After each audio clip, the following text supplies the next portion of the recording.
Well, good afternoon. It's road trip time. Just got a phone call from the Utah Division of Wildlife Resources, and there's a farmer up in Fillmore, which is 100 miles to the north. They've got a nest of baby barn owls. There's 7 of them, from what I understand, and 1 egg that didn't hatch. Barn owls can have pretty large clutches of babies.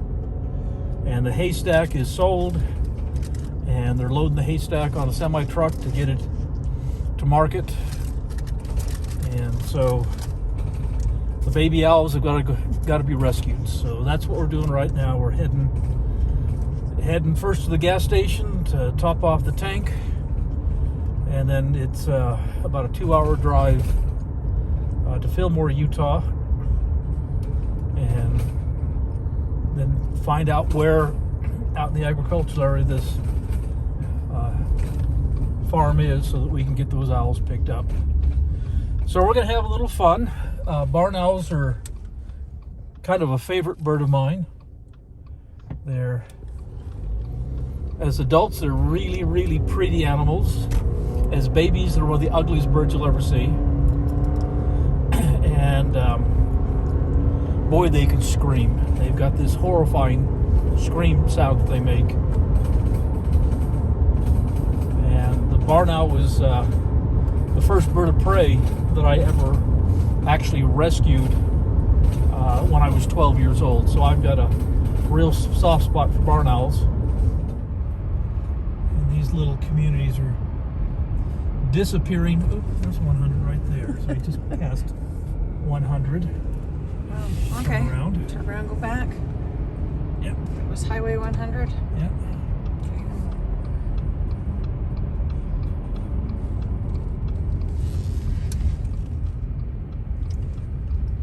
This one doesn't go through. We'll just turn around.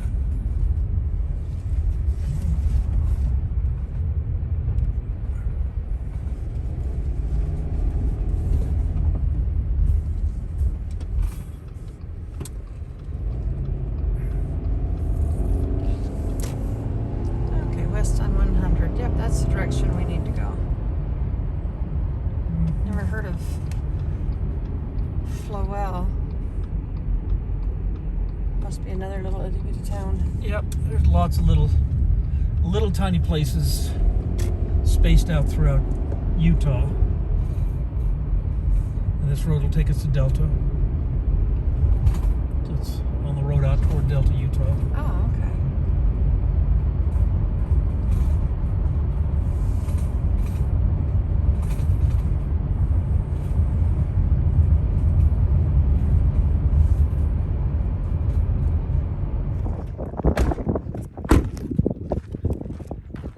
We found it. Yeah, I think it's here. Oh yeah, here we are. Okay, here's the babies. Hi, kids. Well, they're keeping the littler ones warm, huh? Yeah. That one's about a day old. Yep. Okay, little ones. The bigger ones. Good job. Okay. We found it.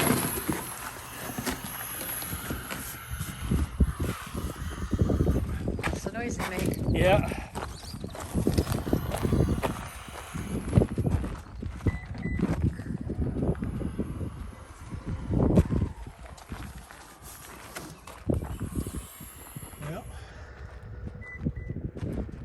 That must be the haystack they just uncovered. Oh, it'd be probably one under here, I'll bet you.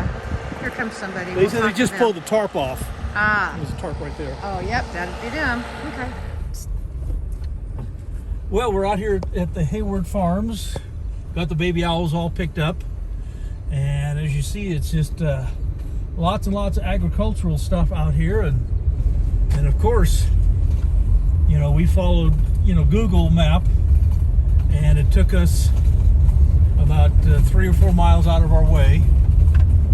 we had to call him back up and get some more directions so we could find find the location, but the owls are in the car. And, you know, it's nice to be out in a place like this. I love to come out to the agricultural areas. You know, just big, beautiful mountains surrounding this nice, big, lush, high desert valley, and growing a lot of alfalfa out here.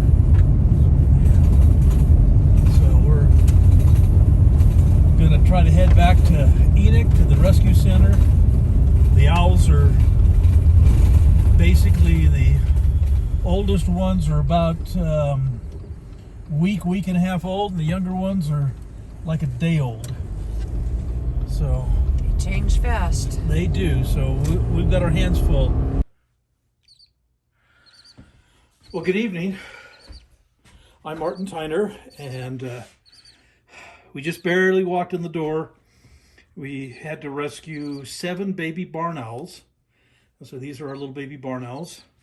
They do range in age because the mom lays the eggs every day or two apart, and so they do range in age from over a week, which is this one right here. This is maybe getting close to 2 weeks of age, to a day old, which is this one right here.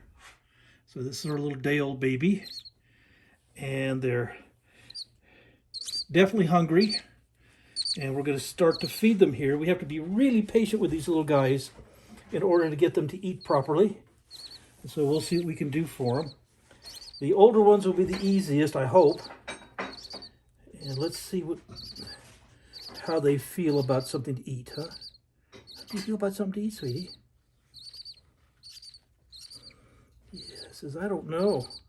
I don't know you. Okay, see if I can get you to open your mouth just a little bit. See if that helps. There you go. Will you swallow that? Yeah, almost. Would you put a little water on it? Just put a little drop of water or two on that. The baby ones, we're going to have to cut it up smaller. So I need a pair of scissors to cut the rest of this up with. What do you keep the scissors over here somewhere? Yeah, you got some scissors up there.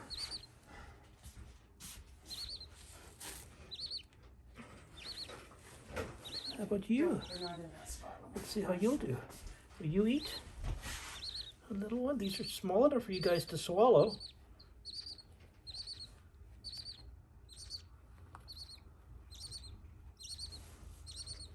You hungry? Nope. Not quite yet. Here's some scissors. Okay. Just set them somewhere close.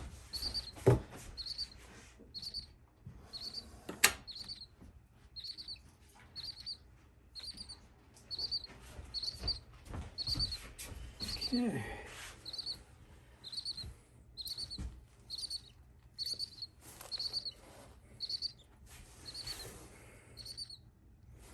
Try you here. Come on, sweetie. There we go. You swallow that? I know you can. Yeah, you took that one okay. Good boy. How about you? Oh, you thought about biting? Almost. Okay. Come on. There's my baby.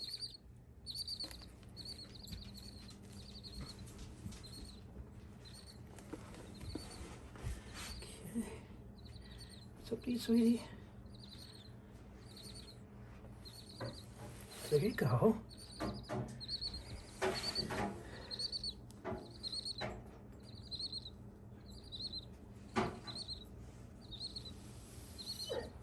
Go. As you see, we're feeding them whole mice. We're kind of cutting them in half to make it a little easier for them to down. And at this age, the older ones can certainly swallow these mice whole. That's not an issue for them. They're certainly big enough to do that. Smaller ones might have a little bit of an issue, so we'll have to make it even smaller for the littlest ones. We're going to make sure everybody gets a meal. And 7 babies is a lot of babies for one pair of owls to feed. There you go. And so the odds are with this many babies, the younger ones probably would have not survived, because they're just requires far too much food for mom and dad to bring back to these little guys in one. And they actually had 8 eggs. 1 egg did not hatch. I'm a little concerned about that, because I think the farmer may have made a mistake, because these were up on a haystack that was covered with a tarp. When the farmer did not know that they were there, he sold the haystack, and they're loading the hay on a semi-truck, and that's when they find the babies. And so with all the disturbance and stuff, that was pretty much the end of them. Because they hatch every day or two, they don't all hatch at once. There's a chance, though it might have been a slight chance, but there's a chance that the egg may have hatched. But it's really, really hard to say if that was the case or not. But they may have hatched. So the egg was thrown away before we got there, so we never did see the egg. Hi, little ones. Okay. These guys can put down a ton of food. Once they get a little more used to the situation, then these guys are going to be pretty voracious eaters. And they will put down a lot of mice. They really will. But let's see where we're at here. Okay. That's our biggest one. There you go. Okay, so these guys, the 3 largest, have gotten a pretty good meal to start with. So we're going to move them aside. Hi, little ones. There you go. Let's move you guys aside so we can keep you guys separate here. We know who's been fed and who hasn't. And now it's going to get a little bit trickier, because I've got these smaller ones, especially the day-olds. So let's see what we can do with these guys. We'll have to cut them into little smaller pieces here.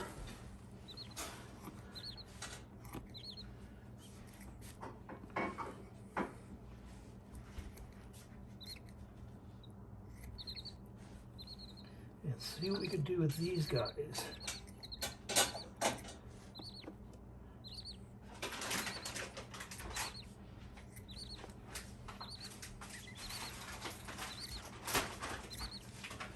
Okay, little ones. Let's start with you. Put something to eat, sweetie. There we go. There we go. There's one.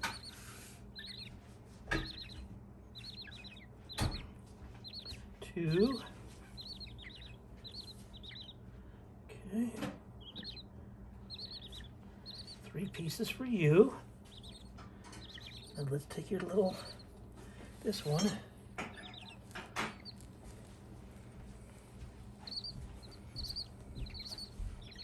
Same thing. These smaller pieces, 1. They really open their mouths really quite wide. And so it's amazing how much they can swallow. It just really, truly is.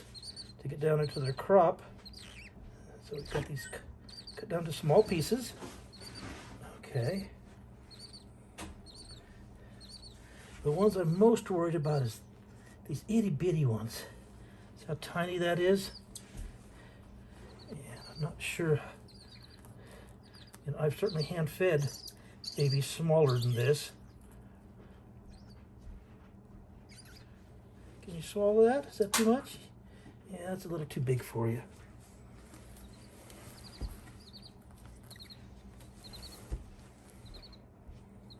So this just takes a little bit of patience And once they start figuring it out, there we go, little one. There you go. Got that piece down.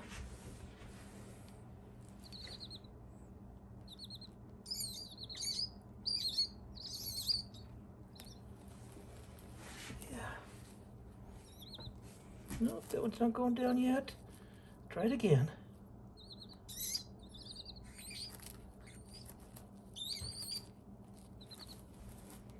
There you go, that one went down. That's our youngest one. And so that's going to be the hardest one to deal with at the moment. So it needs to be really tiny, tiny little pieces. Like I said, this one's just a day old. This one certainly just barely, barely hatched. There we go. Let's get your little friend here too. Let's get this one going. So this is their very first meals. And again, we feed them a natural diet, feed them exactly what mom and dad would feed them, which is basically mice.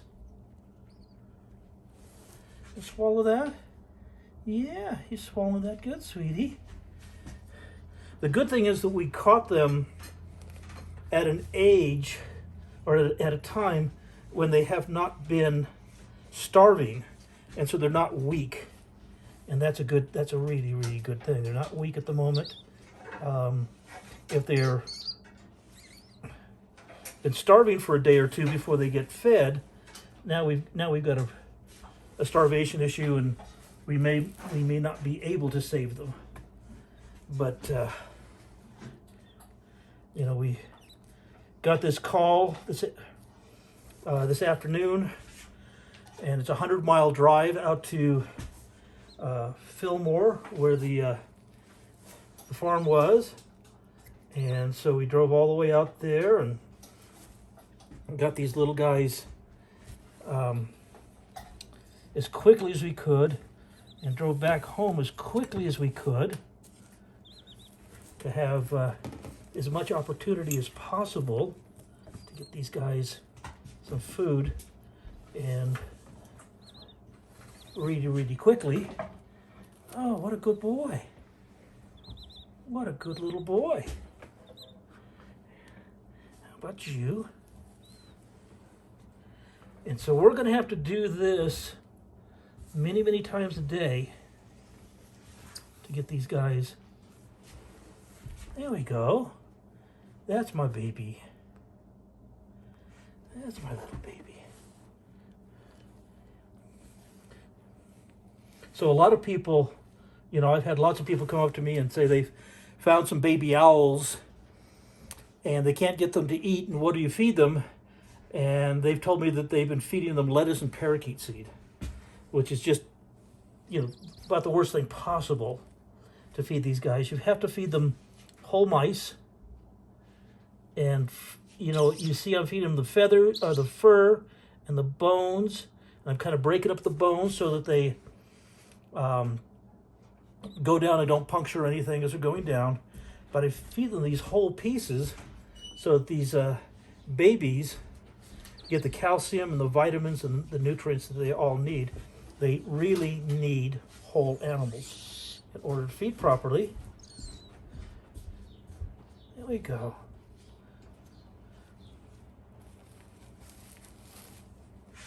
I like this. Now, these guys aren't out of the woods. Like I said, they're extremely young. And so they've got a long ways to go here. But if we can keep them eating for about a week, they will all make it. There we go.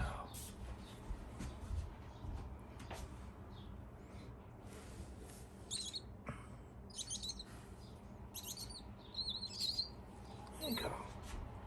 Good baby. Yes, you are.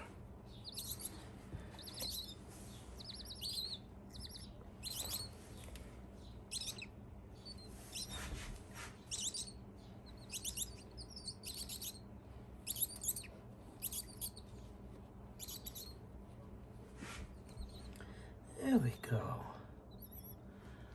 Very good.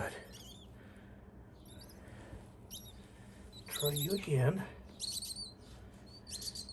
Give you another little tiny piece.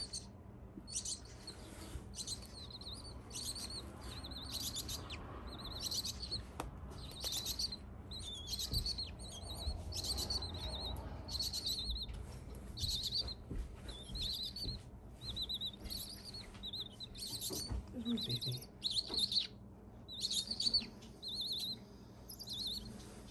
Okay, there you go. Is that light plugged in, Sue? Not yet. Oh yeah, it's plugged in. Get a little heat light on them. Can you guys use a little more? Can you use a little more, babies?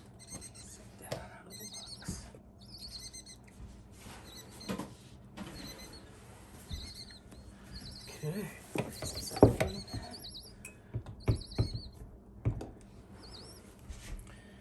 Okay.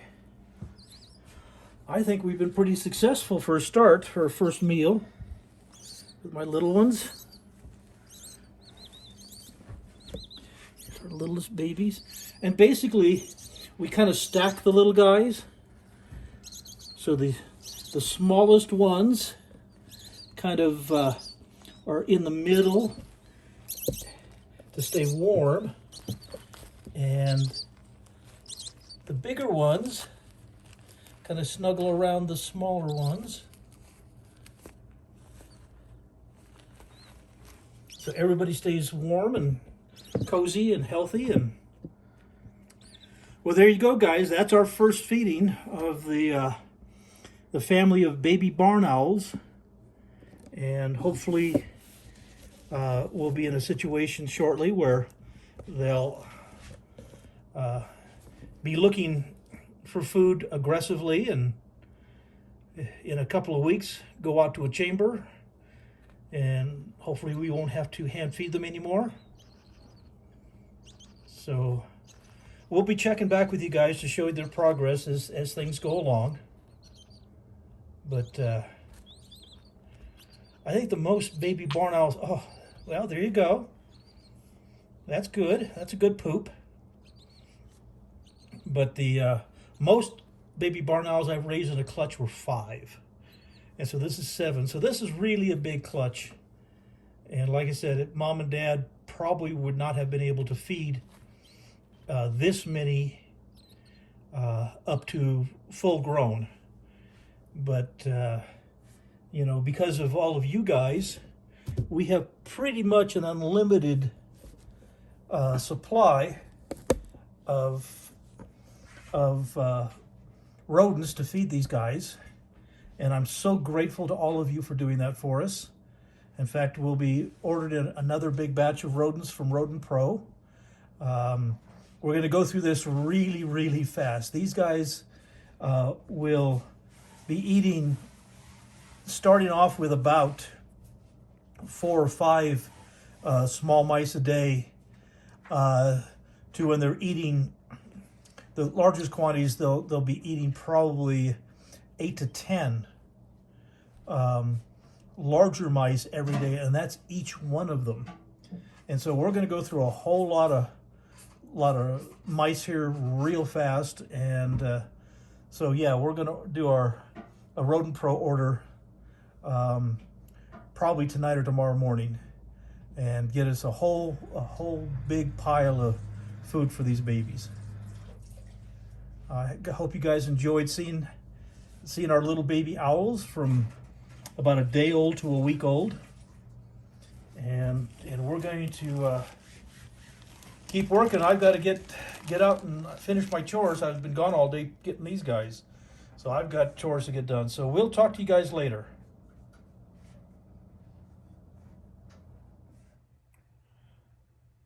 Well, good morning, or middle of the night, or whatever it is. It's baby owl feeding time.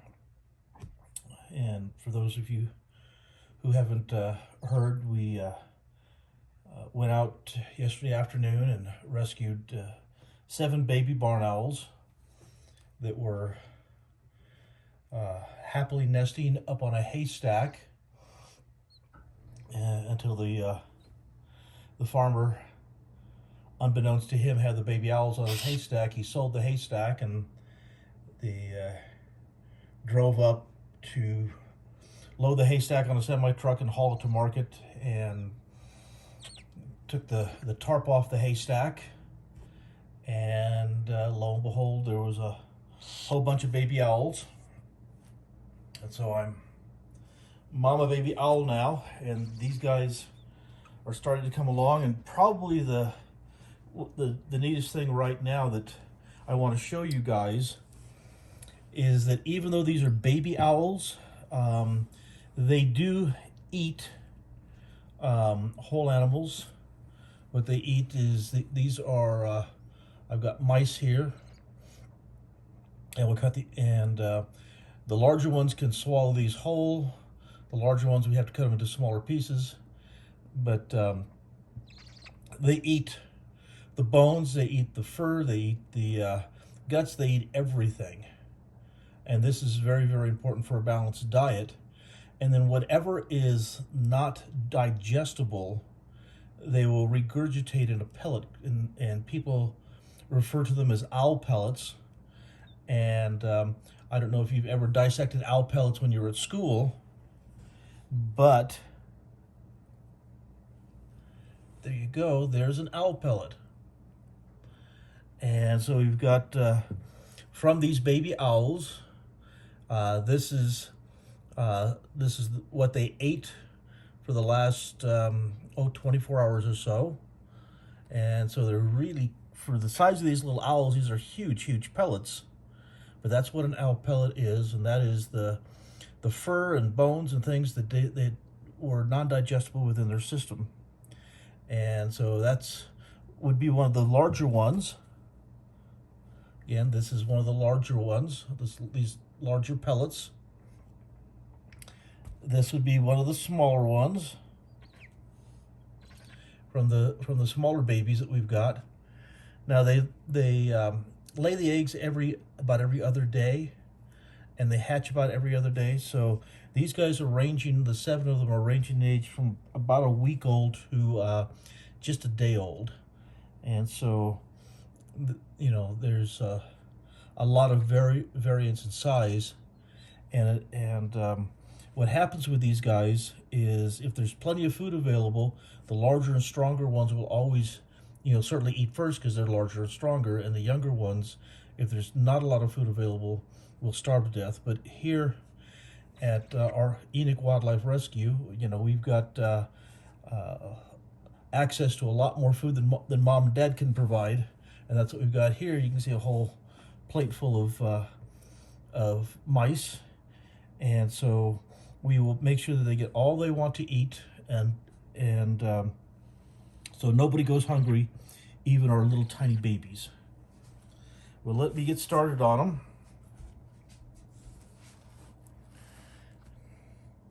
See what they'll do for us. This is why springtime, Susan and I never get any sleep. Hi, baby. They are just cute little guys. Hi. Okay. Are you ready to take one just all by yourself? Do I have to hand feed it to you? Not ready to eat it by himself yet, but that's okay. And we just gently open the mouth. Give him let him swallow.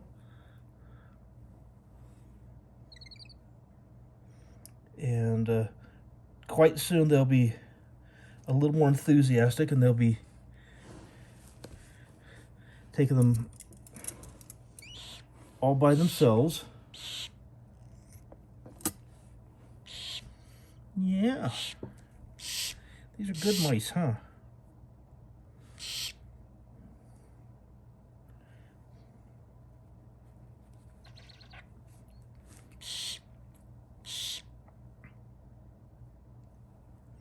What a good baby. are. Okay.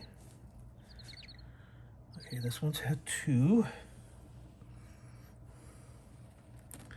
Move you out of the way. Put you back in the corner for now.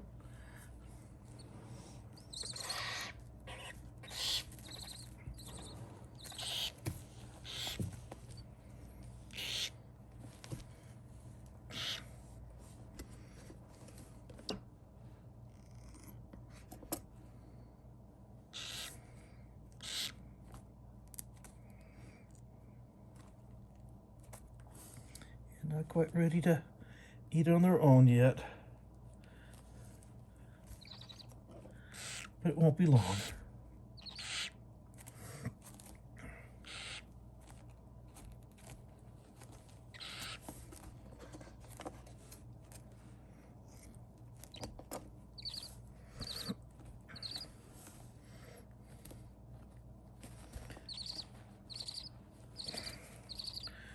Oh, you're coming over to see me, aren't you?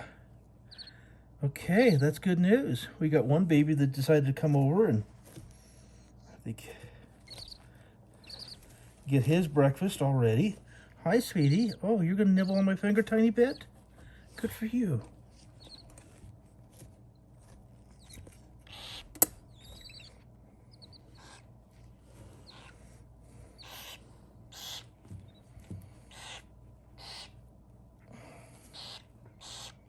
Yeah.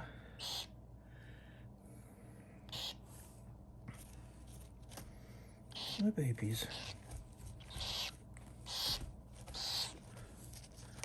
That's my little ones. Very, very cute little guys. In fact, one of my volunteers was over last night when we first got them back, and she had not seen baby barn owls this small before, and so she was quite excited to see the little babies, and she kind of referred to them as so ugly they're cute, and that's the way most people feel about these little owls, that they're so ugly they're cute.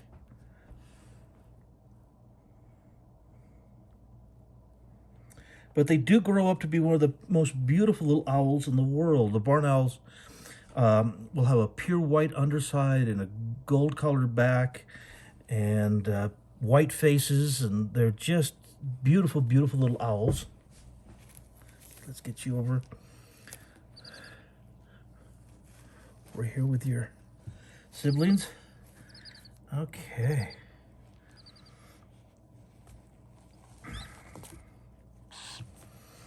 Here we go. Here's the next one. Now, as you see, they're getting from a little smaller to a little smaller, so we have to cut the food into a little bit smaller pieces so they get all they want, and they won't eat as much per feeding because they're tiny. Hi, baby. Hi.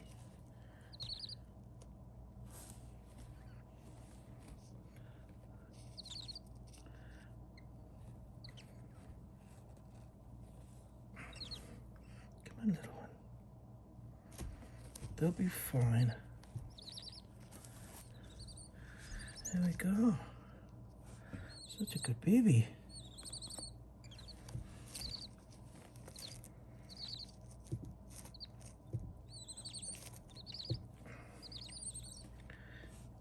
There's my baby.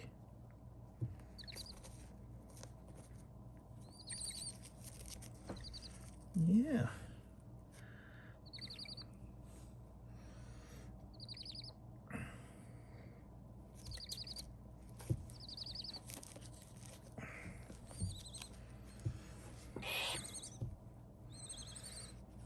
Okay.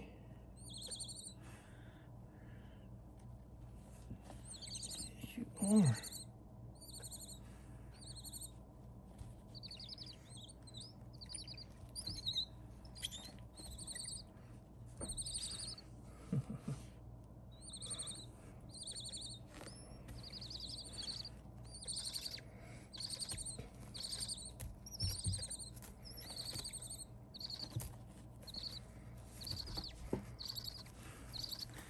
got that last little piece. Let's try one more time.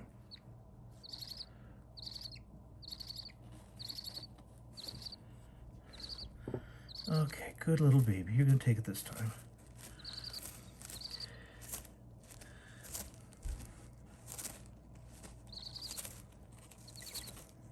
Yeah, that's my boy. You coming over to see what's going on, sweetie?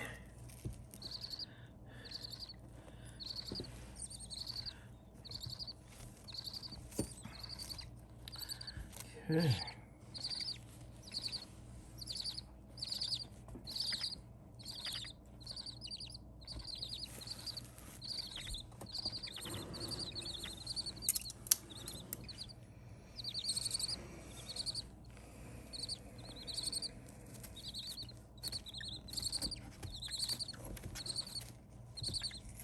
Kind of a yucky job having to cut mice into little pieces for the baby owls, but that's okay, it's necessary. You hungry? There you go. So this little one has taken its, just starting to take its first bites on its own. There we go.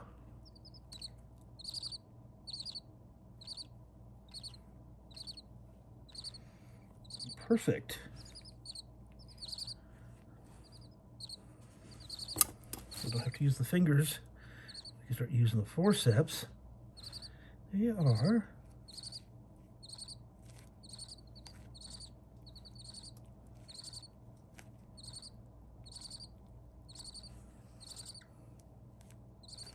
Starting to get full, little one. And again, because they're so tiny, you know, they eat smaller pieces and smaller meals.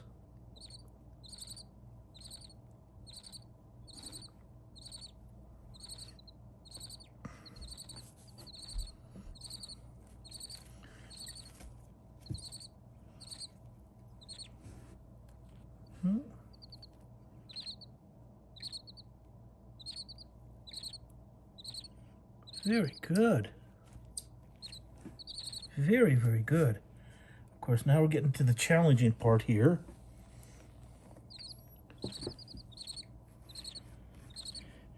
And the challenging part are the little teeny tiny ones that we've got here.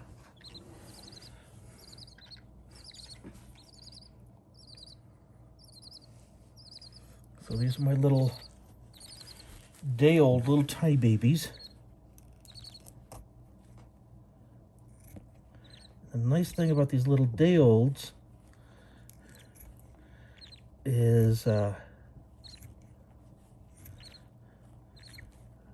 small enough to feed and not have fear, which is a good thing.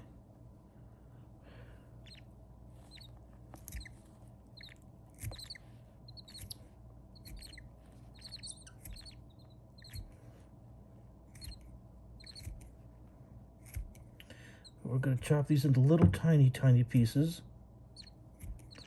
for them.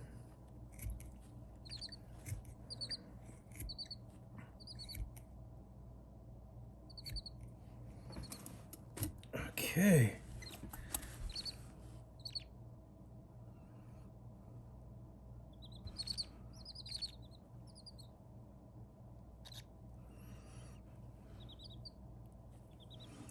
There we go.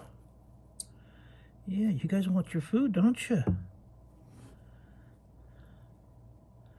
You do. You guys want your breakfast.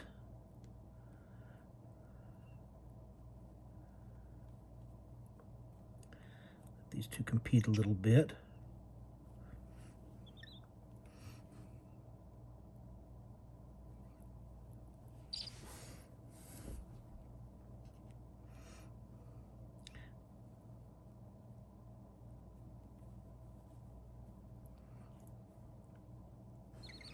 How can you not love this?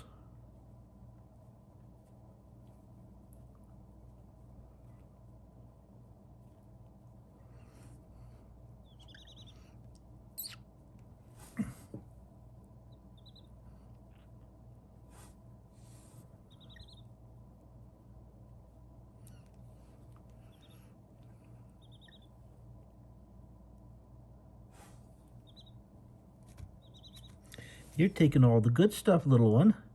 Let me get your little baby brother to eat too here. Come on, sweetie.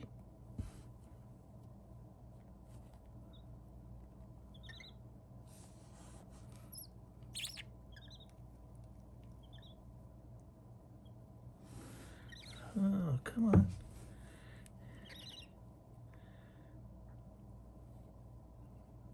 Here we go.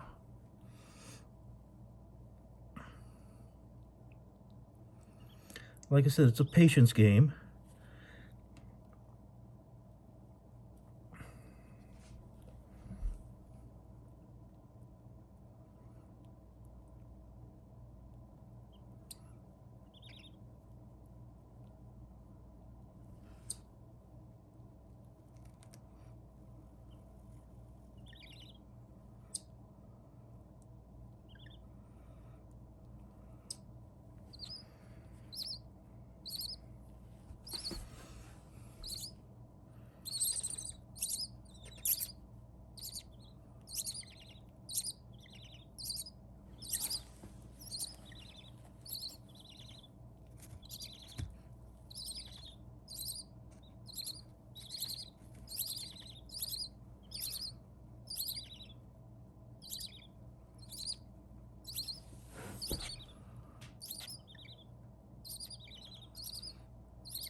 Okay, so you're not going to take that. You've had all you want, little one. You're pretty tiny. You don't need very much, but let me get this in your mouth a little bit better. There we go.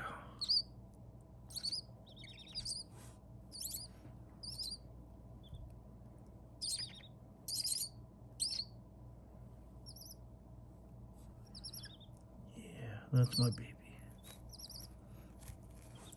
Just make sure you get plenty.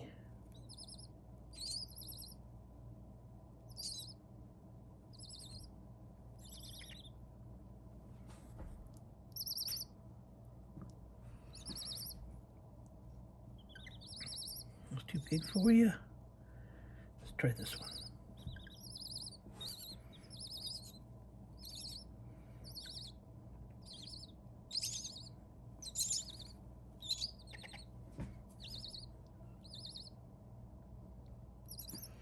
Okay. I think they've had their share, all they want.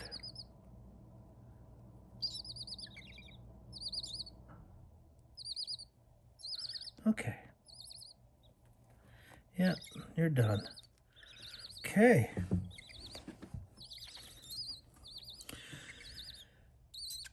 That's our new little babies. But you can imagine you're up in a nest and you've got, you know, little brothers and sisters this size, and then you've got, put it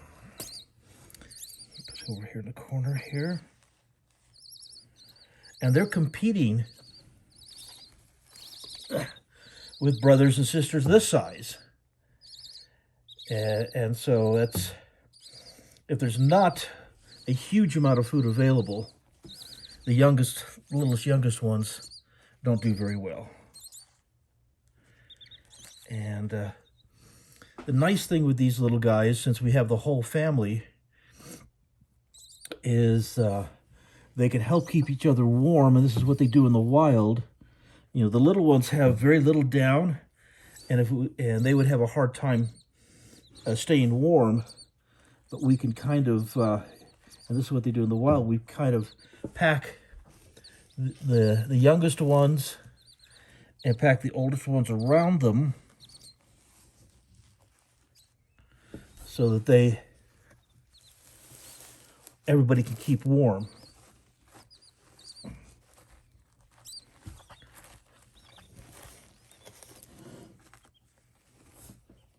Keep your little brothers and sisters warm. There we go.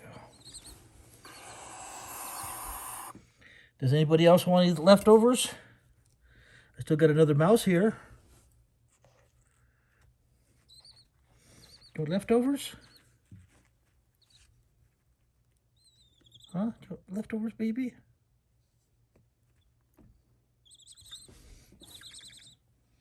Yeah, you guys are okay for the night.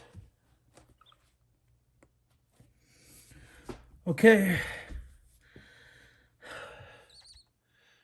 Since 6 o'clock this evening, this is our 4th feeding of the babies. And so far, they're all doing fine. We have 6 casting pellets for these little ones out of 7 babies. So one baby did not cast, and it's probably the smallest, youngest one. So that's a good sign. You know, we still have one that still needs to regurgitate the rest of its previous day's food. So there we go. We'll get this cleaned up and get everything thrown away and tuck these guys in for the night. And we'll be back in another 3 hours to give them another meal. So that's our little family today that we're working on. And certainly if anybody has questions, they can certainly contact us, and I'd be happy to answer questions for them.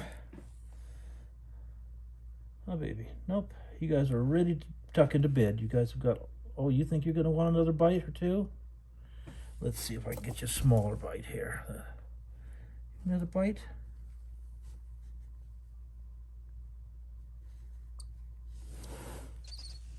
No, not really. Okay. Well, thanks for checking on the kids. We'll keep you guys up to date as to how they're doing. And we'll talk to you all soon. Bye-bye.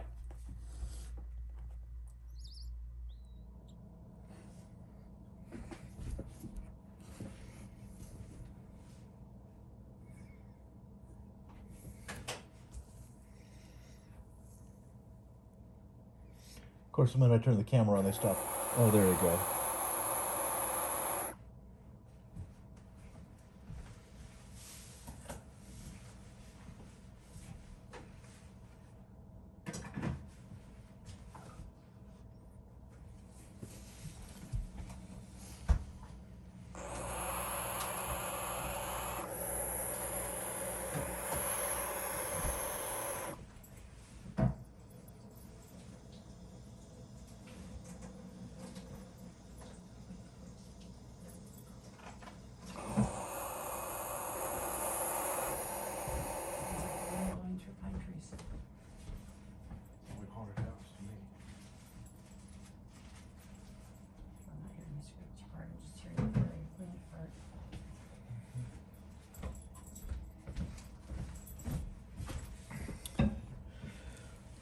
Okay, well, this is Martin Tyner, and this is our 5th feeding of our baby barn owls.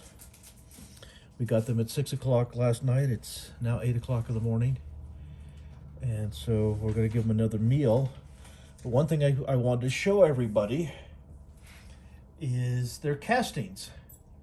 Now these are casting pellets, and they are the leftovers from yesterday's meals. Basically, Mama Owl goes out and catches mice, and she brings the mice back.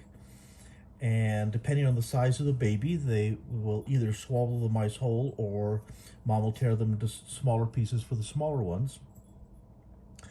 but mom doesn't feed them meat, that she feeds them whole animals. So she feeds them the bones, the fur, the feathers, everything. And in the process of doing that, what is not digestible turns into these pellets. And they regurgitate these pellets. And so this is the bones and fur that did not digest from yesterday's meals. And they throw these up about every 24 hours.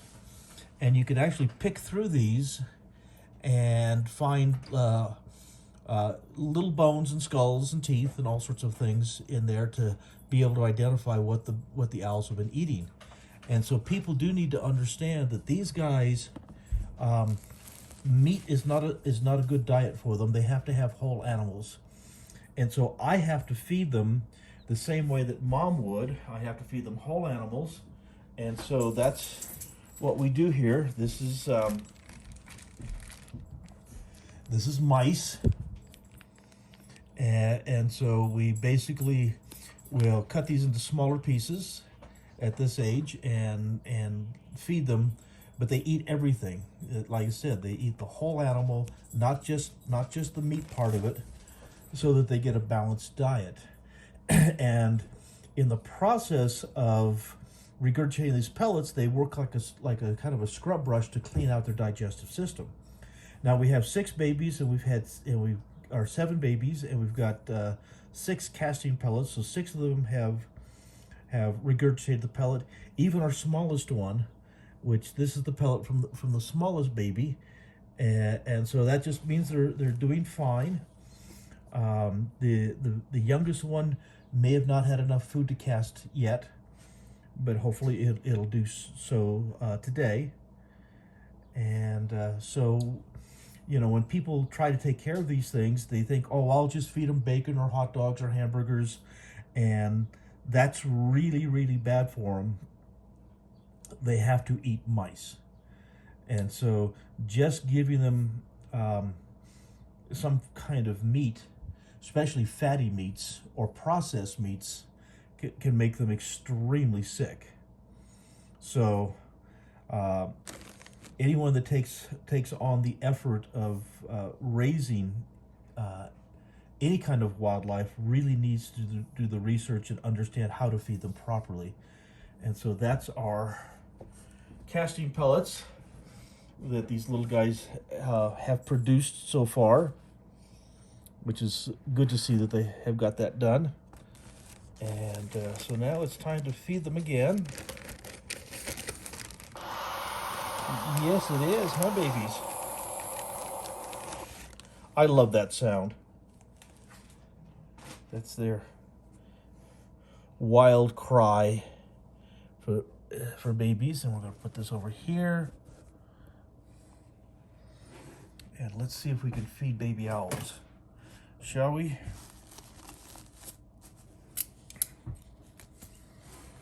Okay. Now they range, yes, they range in size. This one's a week old. Hi, baby. Now mom and dad lay their eggs, you know, every other day or so. And in the process of doing that, when the eggs hatch, they hatch every couple of days. So this one's a week old. This one is now about 2 days old. And you can see there's just a huge difference in their size. And so what happens in the nest, you know, especially when you have a large clutch of babies like this, we have 7 babies here, mom and dad do their best to feed their young, but if they can't get enough food for all 7 of them, then obviously the older ones will eat first, and the younger ones don't get to eat, and they'll starve to death. That's Mother Nature's way of assuring, you know, the survival of the chicks. And so in our situation here, because I do have the ability to provide them as much food as they want. Let's see if he'll take it on his own, or if I've got to hand feed him. Take that.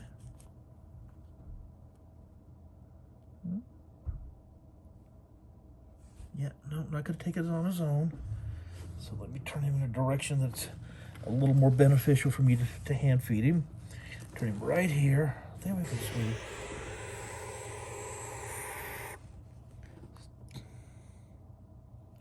The first day or two, it's a little hard to get them to eat sometimes because they are a little bit nervous, especially the older ones.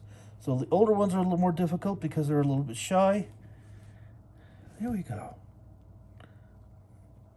The younger ones are more difficult because they're so tiny. Okay.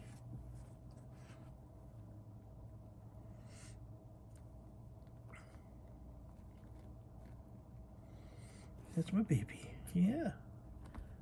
Well, give you 2 mice at this feeding. There we go.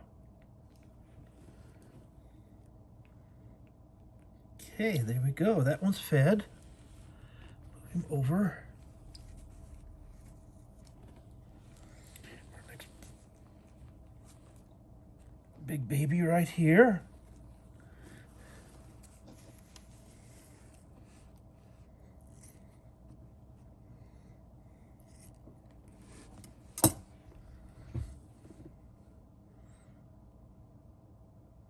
Take it on your own.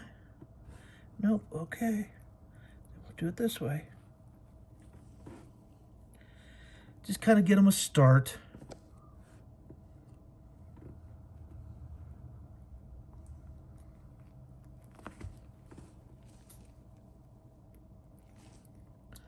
That's my baby. Yeah.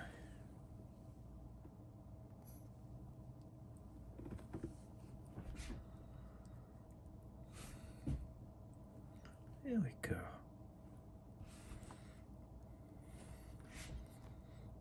Yeah, you're a cute little guy. One of my volunteers came over and saw the new babies last night, and she says what every one of us thinks. Baby barn owls are so ugly they're cute. And so they really are one of the ugliest little birds that you'll ever see. That makes them cute. Okay. That's 2.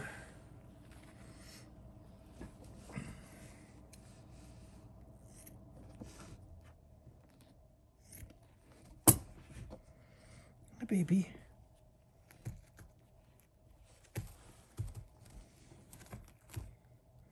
You thought about taking a bite. Okay.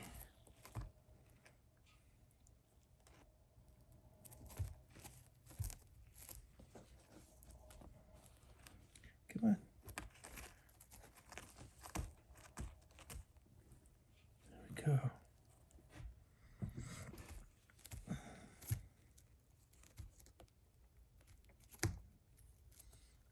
You guys are exploring. Now that you're awake a little bit. There you go. Oh, good. That one just took a bite and swallowed it on his own. Take the last piece.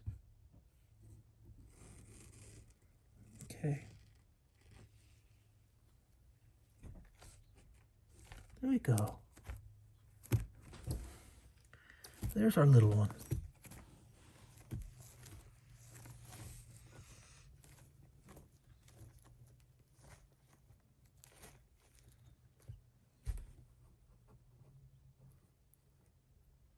Okay. And here is number 4. I'm going to cut his into 3 pieces. A little bit smaller. Number 4. Will you take it on your own? Or do I have to hand feed you? Let's see.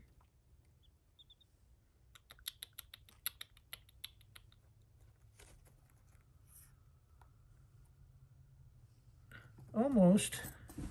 Almost there. Turn it a little bit more this way. There we go, little one. Okay.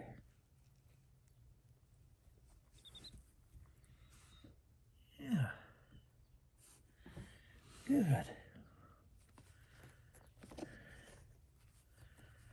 I know.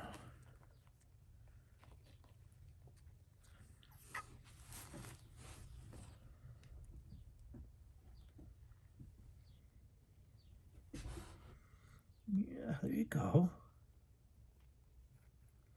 There you go. Okay, one more piece.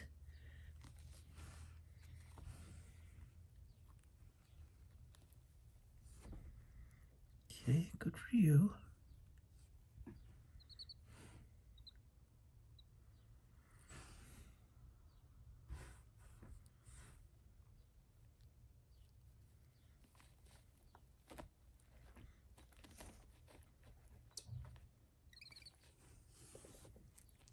There you go. Good. Very good, little one.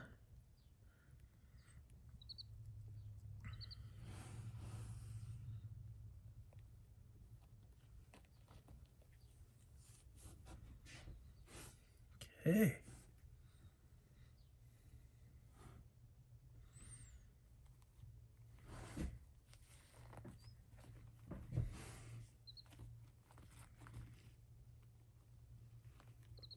Hmm.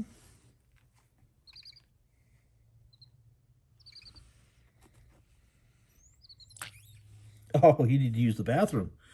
Huh? Good, good baby. Okay. You got your 2 mice. Okay. Now we're getting to the little tiny ones that are a little bit more delicate. And so we have to cut the food up into even smaller pieces.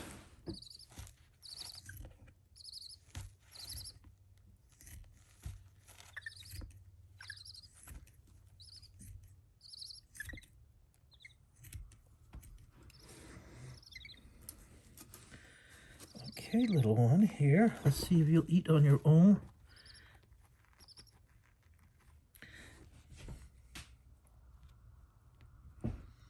Let's see, the smaller ones aren't as afraid of me.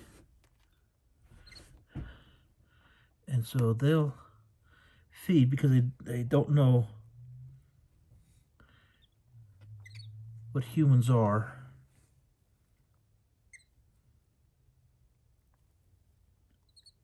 There's my baby.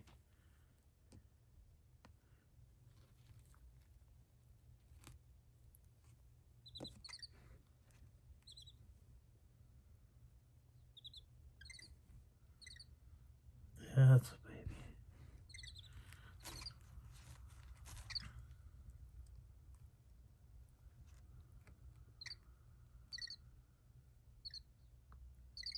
Got enough there? How about you? Okay. Yep. Get you guys up here.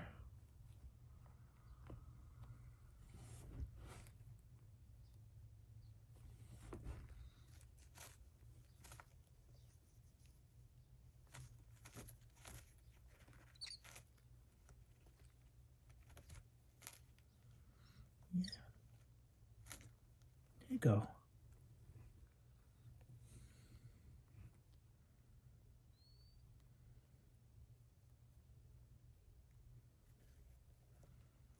That's a good baby. Got some smaller pieces here.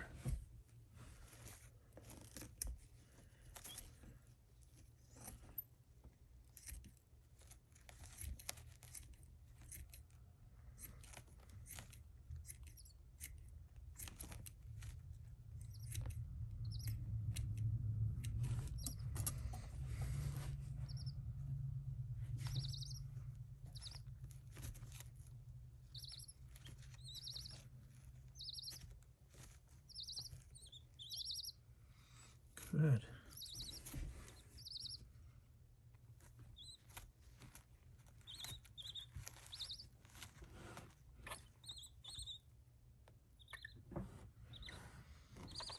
Okay.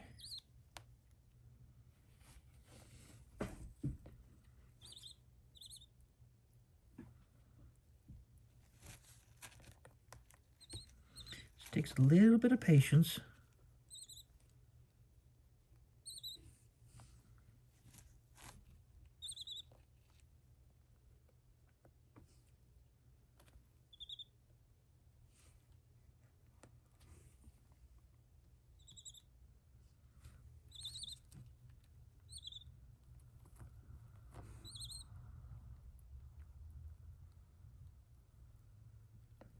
Mm.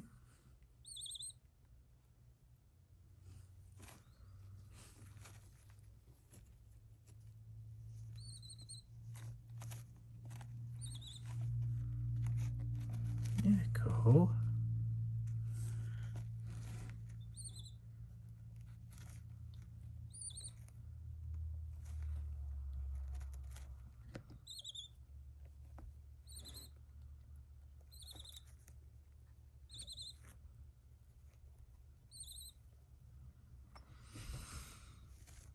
Yeah. Okay.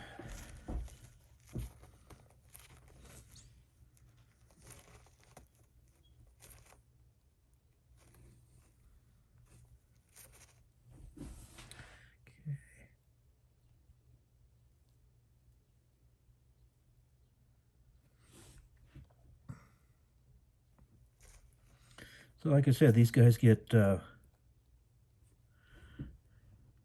just as much food as they'll take, so they can.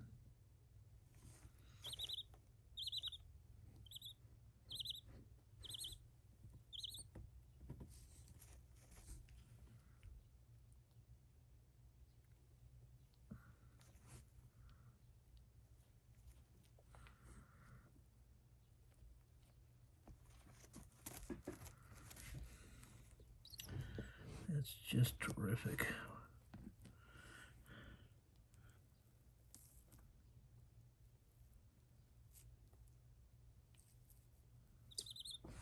I need to cut up another little mouse.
You're getting close to done, aren't you?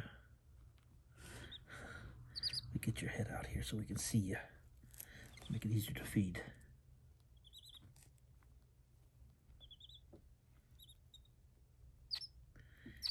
Don't eat your little brother, eat that.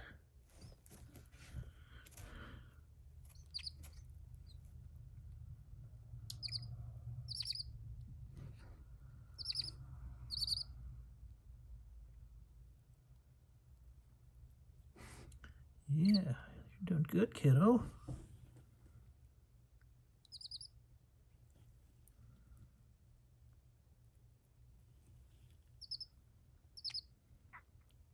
There we go.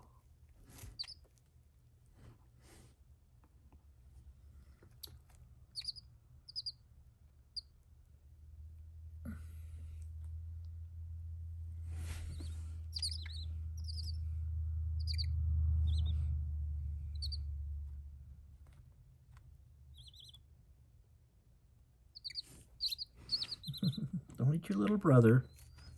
Eat this instead.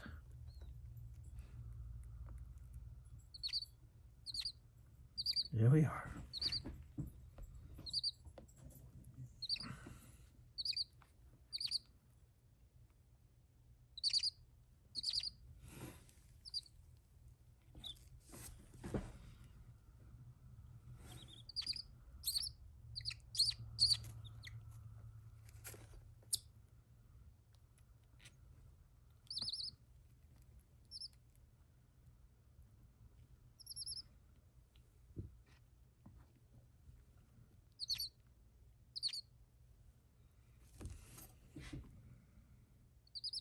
Okay. I think you guys are done for the day, or at least not for the day, for the next 3 or 4 hours. Come back and need to feed you again. Now, one thing we like to do is, the younger ones, the little one that's 2 days old and probably 3 days old and 4 days old and so on and so forth. We want to keep them warm. You think you need a little bit more? Okay. You can have all you want to eat.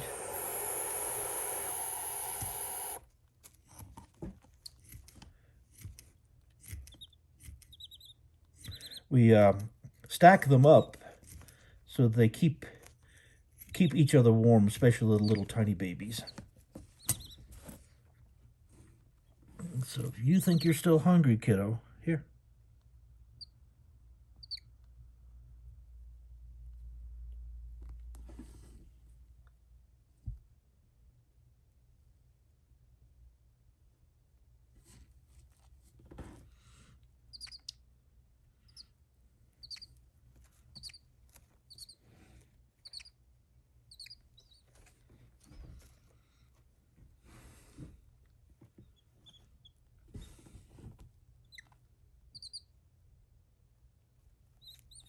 Go.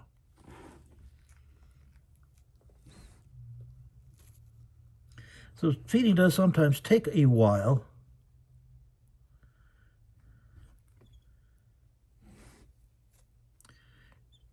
Because they're kind of used to having food come,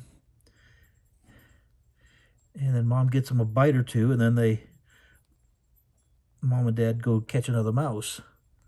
And so they don't get really big meals until they get a little bit older, when they start to fight for whole mice.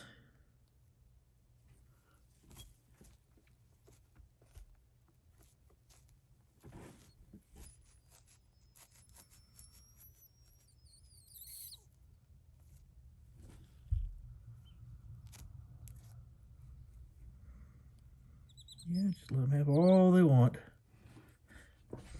You can see our littlest one got pushed over. It's not the older ones are being a bully, it's just that he's the littlest one.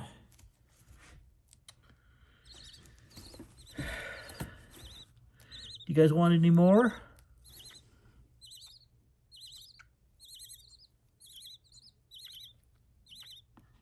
You kind of do, huh?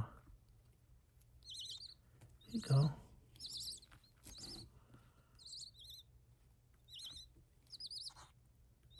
Yeah. Okay, guys. You had enough breakfast this morning.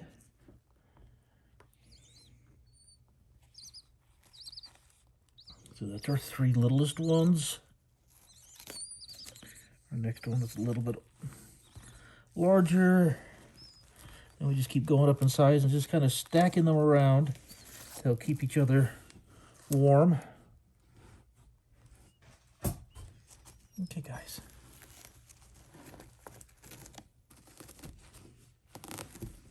Here you go. Let's keep each other nice and warm.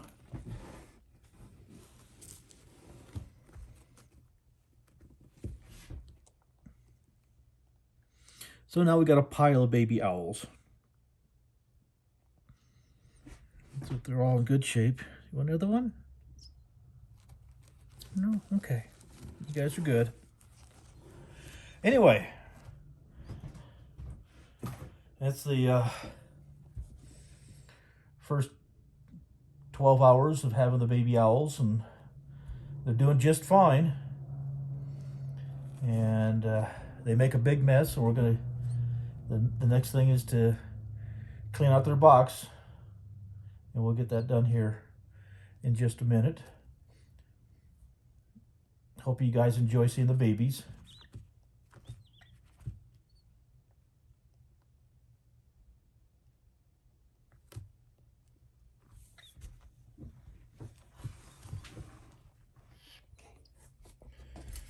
Okay. Well, good morning. I'm Martin Tyner, and you can see all of my little friends here. This is 7 baby barn owls that we rescued a couple of days ago, and they're coming along and doing just fine. And so we're giving everybody their breakfast. So we'll go ahead and get started here. Hey, little ones. And you can see they vary in size quite a bit because they hatch between a day and 2 days apart from each other. And so they grow very, very quickly. So this one right here was just hatched, about a day old. And so that's why it is so small. And right now we're feeding them pinky mice. It's a more appropriate size meal for them. And then the bigger ones are a good week older. Hi, baby. Yeah. And these little tiny ones were a really big concern because they were so small, and had to cut their food up very tiny. But as you see, our little friend here is eating wonderfully, so that's good to see.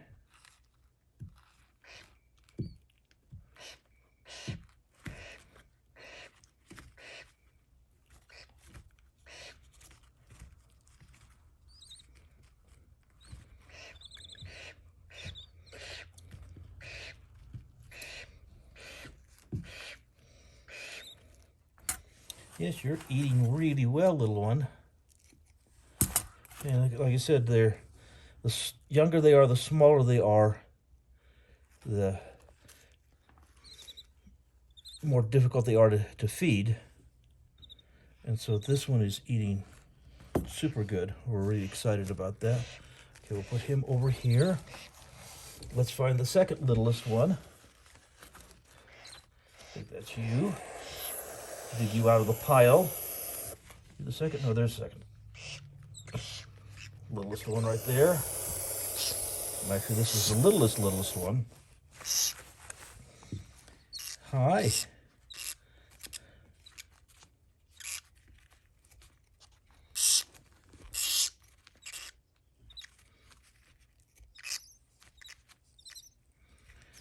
Are feeding them every few hours around the clock, all day and all night has paid off. Our littlest ones are eating good. And that makes me feel good. It's always a stressful time when they're not eating well. I know you were so worried about these little ones. I worry about all the critters.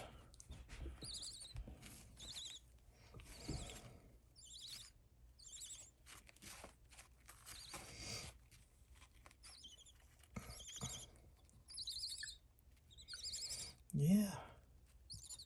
What a good baby.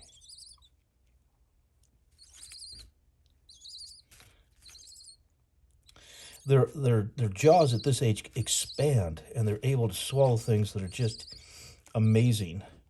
And so even though these are little tiny pinky mice, you would think, wow, how can they swallow something that big? But they can quite comfortably.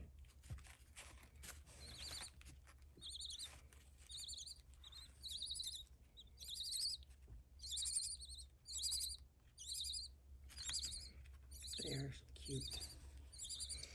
Yes, they are.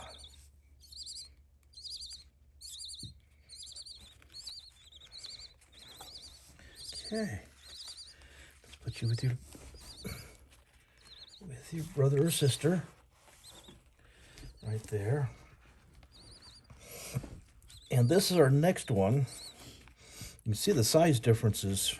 They're getting bigger and bigger as we go along. And so this one can swallow the mice whole without having to cut them in half. The first two, when we got them in, that we just fed. We had to cut mice in several small pieces because they were so tiny. And I'd like to give a special thank you to all of you who have provided food for these guys. You know, all these come from our supplier Rodent Pro, and all of you that donate to our rodent food bill. I am grateful for. And so anyway, now we going to go to full-size mice. Everybody's actually eaten the 3 that we fed so far. I thought we thought out enough little mice for everybody, but they've all eaten better today than I had anticipated, so we just have to cut stuff up. And you notice that I'm not feeding them meat. I'm feeding them whole animals, cut into little chunks. Meat is not good for them. They have to have a diet of fur and feather and bone and everything in order for them to be healthy. And so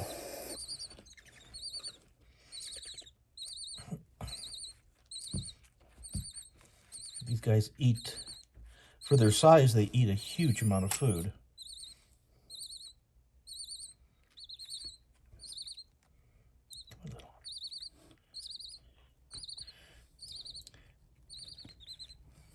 And in the wild, we've got 7 babies here.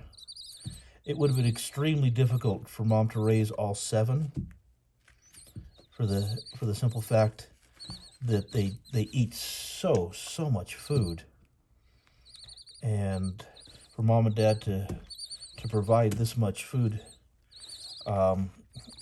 basically about 5-6 times a day, Mom and Dad are just hunting like mad, trying to keep these guys fed.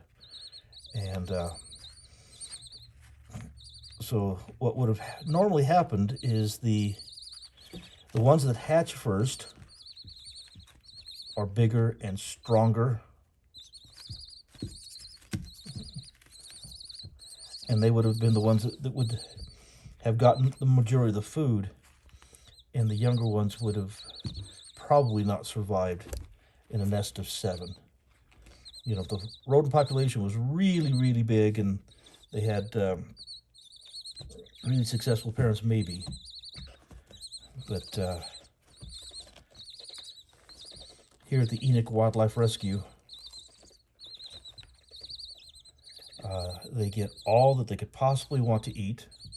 Yeah, he's really putting it away. They do. They just eat huge amounts of food.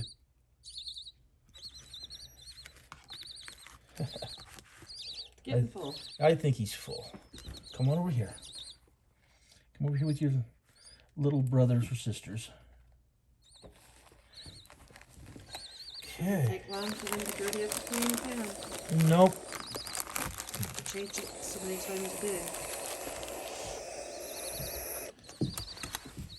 Okay. What are we going to do next? We're going to do you next? Okay, we'll do you. And again, we go by the bird size as to how big the chunks are that we feed them.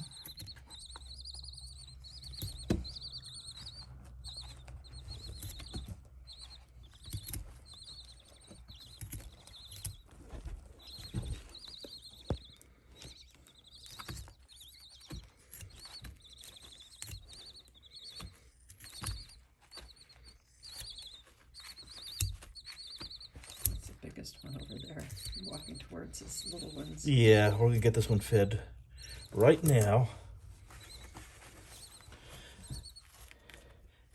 Hey baby, turn around where we can feed you.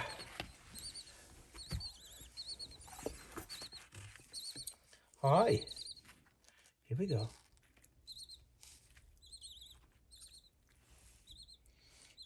Yeah.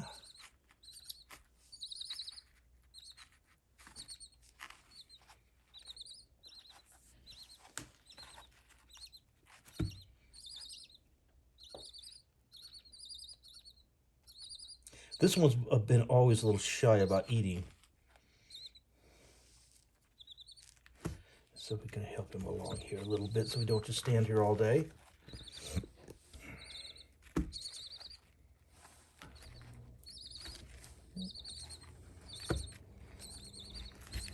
There we go, little one.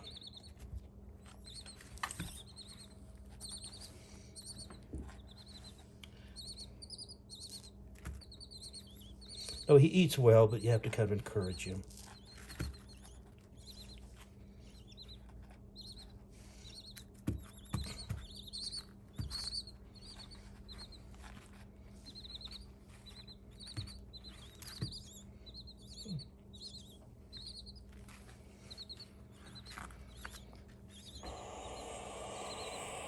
And as you see, we've got it. We're really gentle. You just basically just open the mouth just a tiny bit with your fingers, and we don't push it in hard. We just kind of place it in the mouth, and then they swallow.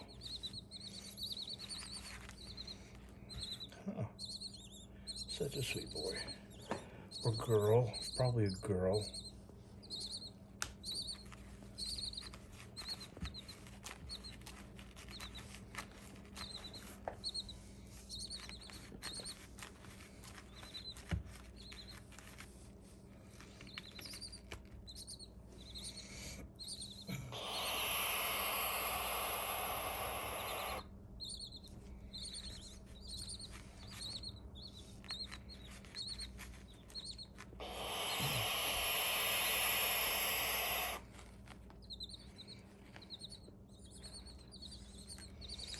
This one's going to get basically 2 full mice, 2 large, full-grown mice.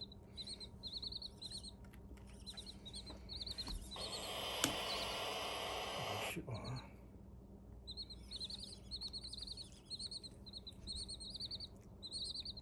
There you go.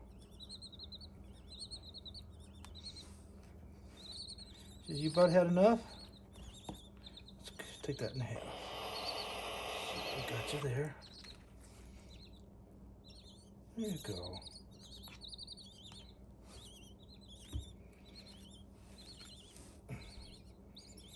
Okay. Yeah, you did good, sweetie. There we go. Oh, you're full. Okay. Says I've had enough. Okay. I'm not going to eat the tail today. Back with your... Help keep the littlest ones warm.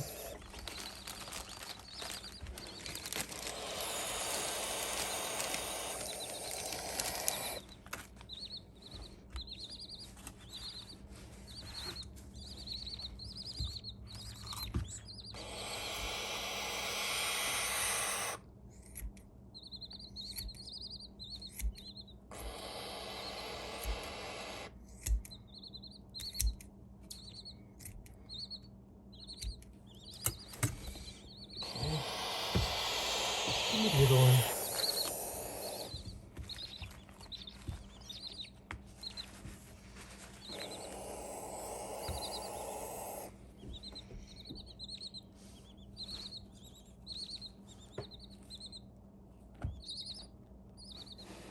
Okay.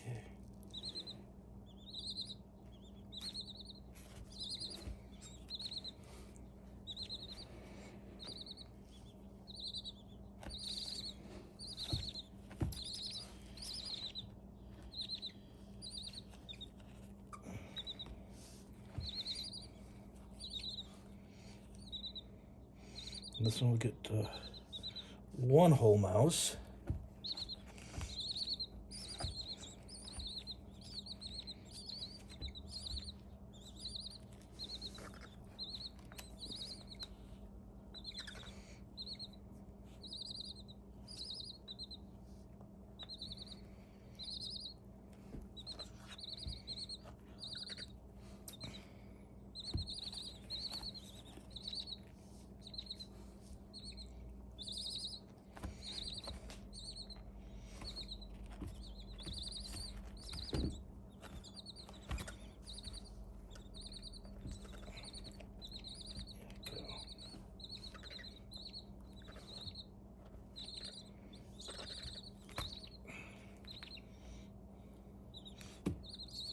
Okay, got a pretty good load there.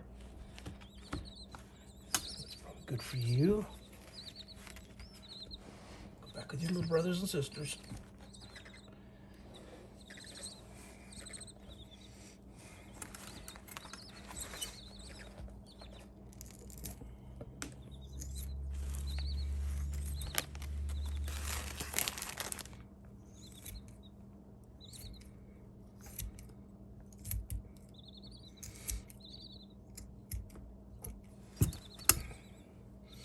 Okay, you're next. Growl, growl, growl. Okay, let's see how you're gonna do.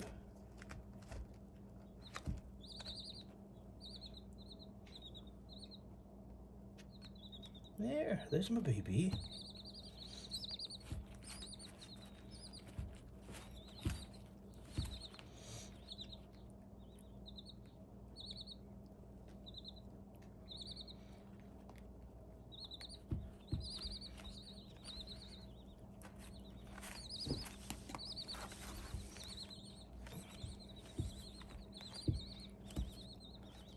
What a good little one.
About done.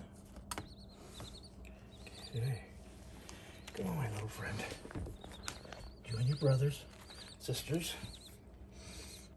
And you're the last one today. Yep, he's been watching you.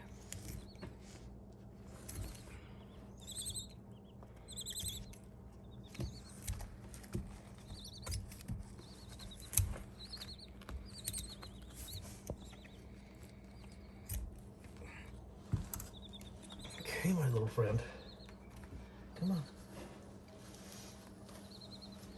You're our last one for this feeding anyway. I shouldn't say for the day. You guys get several more feedings today. Yeah, several more. This is just the start.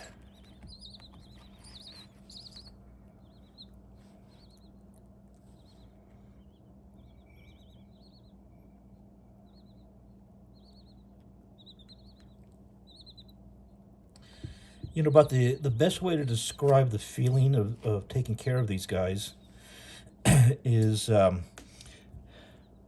like a parent of a newborn. They especially when they're only just a matter of hours old, like the really tiny ones, and they come into you and they're so tiny and they're so delicate, and you just, even though I've been doing this over 50 years, you just know that there's no way these little tiny things are going to survive. And you just kind of feel like, you know, we'll do the best we can, but you know, how can you possibly raise up something like this that is so delicate. And every time you feed them, you just know that this is their last meal, that there's just no way that they can possibly raise something so tiny and so delicate. But somehow they survive. You had your full meal? One more piece? No? Okay. One more piece for if you want it. Okay, I think he's done. Yeah, look at that face.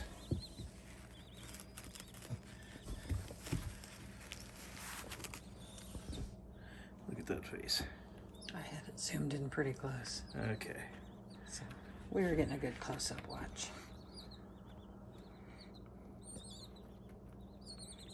Good close-ups of these guys.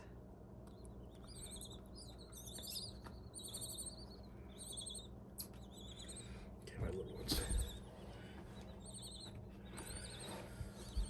Morning time. Breakfast for babies. And even our tiniest ones are doing well. What actually keeps them alive out in the wild is that, when they're first hatch, just a day or two old, mom or dad sit on the nest. But when you get like this, you get them, or they're getting a little bit older, especially this one that's more than a week old. They've got all of that fluffy down now, where before they're just naked. But once they start getting that fluffy down, they can control their own body temperature. And so they pile up as a group so that mom doesn't have to sit on the nest and keep them warm, so mom can be out there hunting, just like dad's out there hunting, trying to bring food back to the babies, and the older ones pile on top of the younger ones to help keep each other warm. And so it may look a little bit brutal to say the poor little tiny ones are buried under that pile of owl, but that's what they need in order to keep themselves warm and keep themselves comfortable and alive. So the little tiny ones are the safest place they can be in right now, and that's underneath their older siblings. There's your cute for this morning. Yep, that is definitely our cute. That's definitely our cute. Oh, baby.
Okay, guys.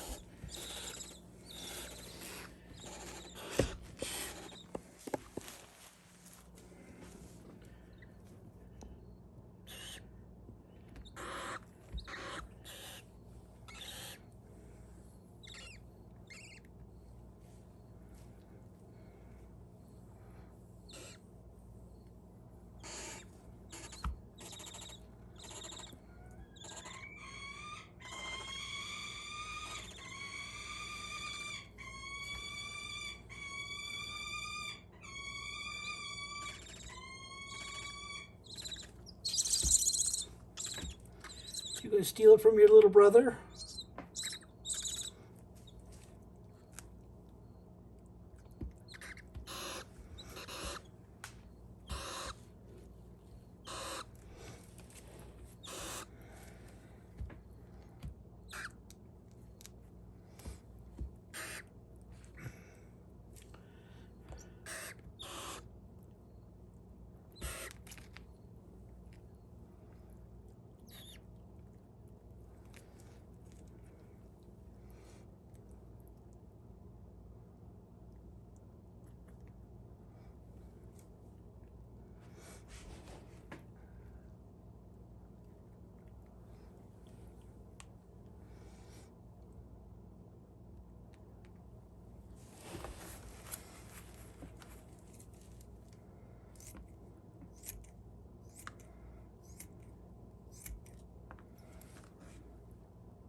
So that's like a dozen mice for this one feeding, huh? Yeah. We go through a lot.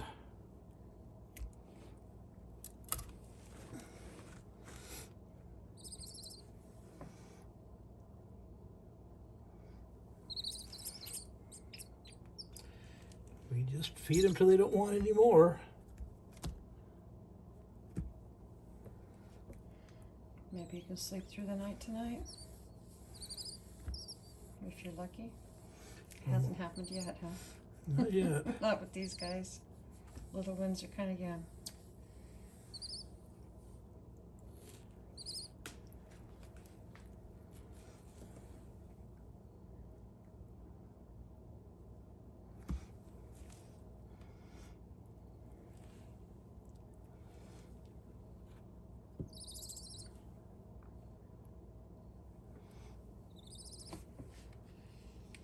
Back here.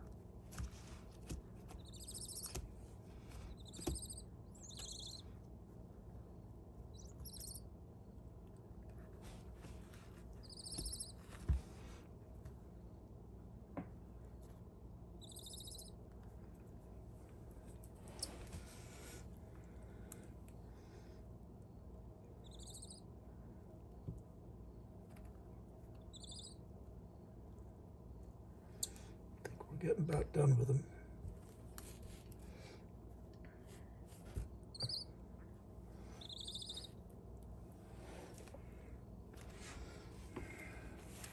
I think that's probably about good. They're having lots of castings. This is what looks like big poops or their castings, huh? Yeah, these are basically all the non-digested fur and bone and stuff from their diet. Each one casts one of these out, and these were all the mid-sized birds, mid-sized babies. So they do about one of those a day? Or more? They're getting pretty close to one a day now.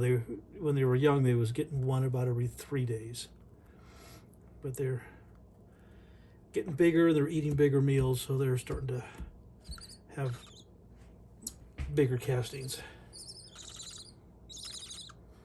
Can you eat that whole mouse? Big enough you could. How about you?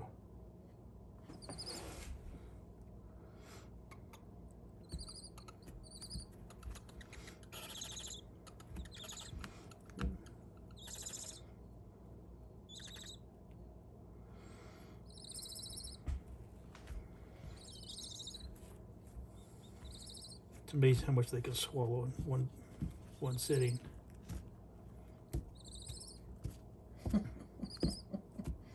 Clumsy exercise.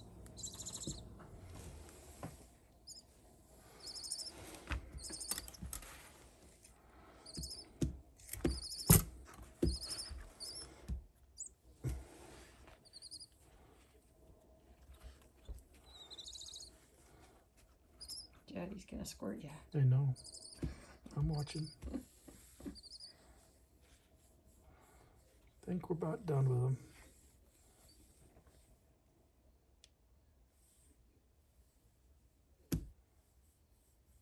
At least done for now. You'll be hungry again before long, guys. Mm-hmm.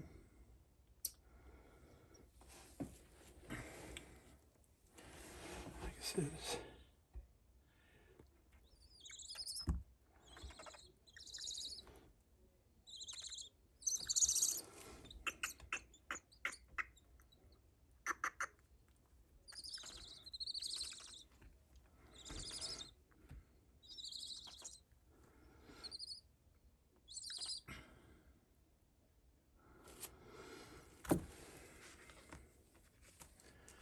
Good for tonight?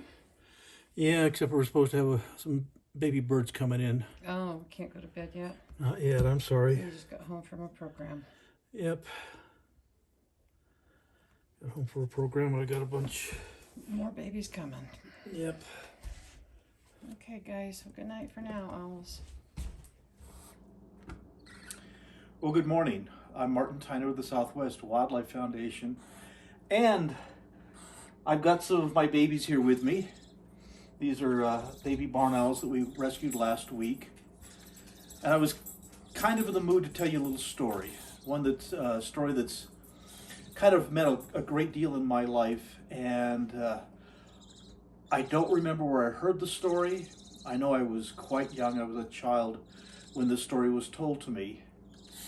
And it's always kind of stuck with me. And it's a story about a father and a son. And this father and son, after a huge storm, decided to take a walk on the beach. Just to see what the ocean might have churned up and deposited on the shoreline. And so as they were walking along the beach, they came across thousands and thousands of starfish that had been washed up on the beach. And as they walked along, the little boy, he picked up a starfish that was still alive and threw it into the ocean.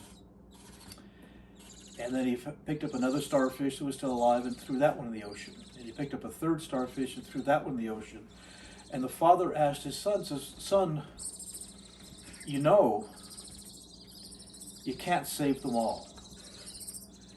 And the little boy, it's just, this little boy looked at his father as he picked up another starfish and said, "I know, but I can save this one." And that's kind of been a major philosophy in my life.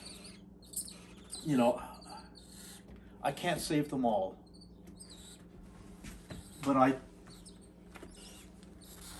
I can save this one. And so the young man throws that next starfish into the ocean and kind of continues on, and the father basically starts to help him throw as many starfish as they can back in the ocean to save as many as they can. And so this is kind of a really great example. I've got 7 baby barn owls, and there are people that tell me frequently, you know, why do I do this? I can't save them all, and I understand that, but I can save these, and that's why I do what I do. That's why we save these animals. There are people that think that the work I do, the wildlife rescue, is biologically insignificant, and that's true. It is biologically insignificant. You know, who cares that a few baby barn owls get put back in the wild? Well, I do. And they're coming over and begging for food, even though they've been just fed an hour or so ago. But these guys eat so much. And so we're just going to give them a little bit more food.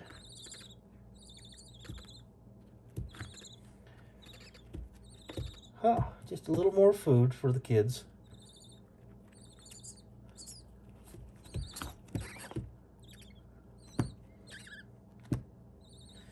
So that's why we do what we do. This is why we care for the animals.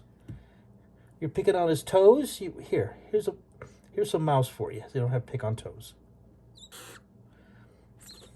And we have pretty much gotten past the hardest parts. Like I said, when these guys, when we were called in to rescue them, these 2 littlest ones were just, an hour or 2 old. And very, very delicate and fragile. And we had to be very careful with how we feed them. But now they're vigorous little eaters.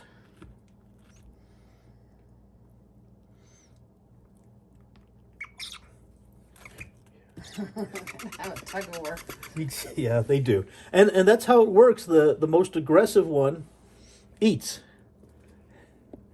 And so we, but the nice thing is, because of all of you guys, that's why we have these mice. Because of your kindness and your generosity, we're able to purchase thousands and thousands of frozen mice and rats and quail for food for these guys, to keep them all fed. And so, in a real sense, all of you out here that help support our foundation to care for these animals, I kind of feel like you guys are walking along the beach with me, and you understand that we can't rescue them all, but you guys are helping me rescue that one and rescue this one and rescue this one. And so if we all just kind of work together,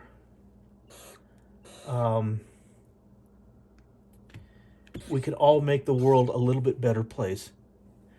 And I tell people, you know, we can only do what we can do. You know, here's a whole family full of baby owls, which is wonderful that we care for. I don't live in a place where I can rescue elephants. And you know, here in the Southwest, you know, we don't have an ocean where we can rescue marine life. There's some great organizations that do that. There is so much need to help, not just the animals, but people from around the world. And so if all of us will just do a little bit, if we'll all just rescue that one starfish, and in my case, a box full of baby owls, just the, you know, look at those faces. And so if we all just do a little bit to help, the world will be a much, much better place. A much better place for our children and our grandchildren. And our great-grandchildren. There you go.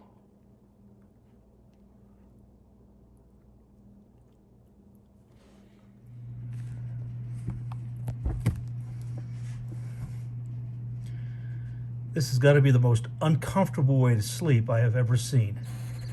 We have a little baby bird, baby barn owl. It's laying on its tummy, and its head's turned all the way around behind it. Really silly, silly little thing. How could he sleep that way?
That's a big piece of food. It is baby season.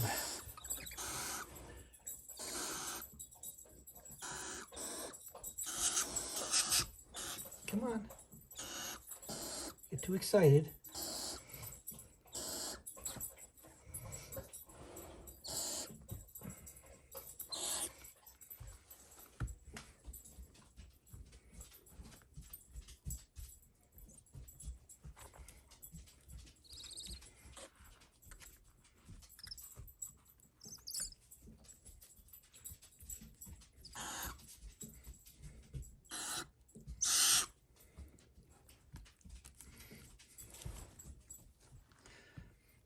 They're so homely, they're cute.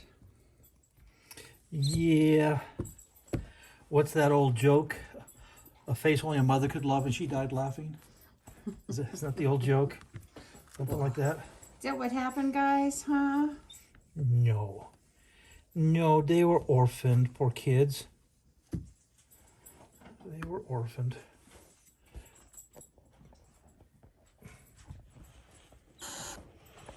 But we make sure they get well fed. Good wake up, little guy. Time to eat. Yeah, he ate some a little earlier. Oh, okay, that would be why. Yeah. So they.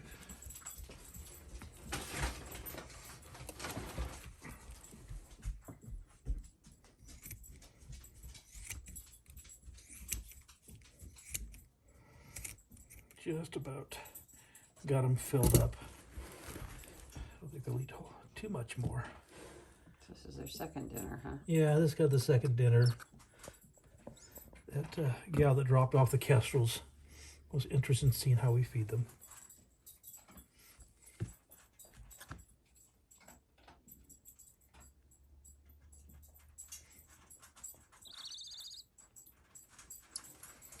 So, Cody, you crunch too loud. This is when my family's all in the house now. I can have my dinner. I won't eat without my family.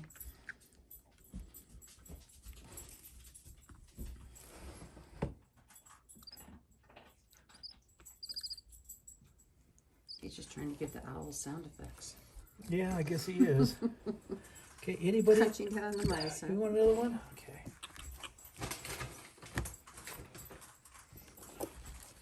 And we just give them all they want.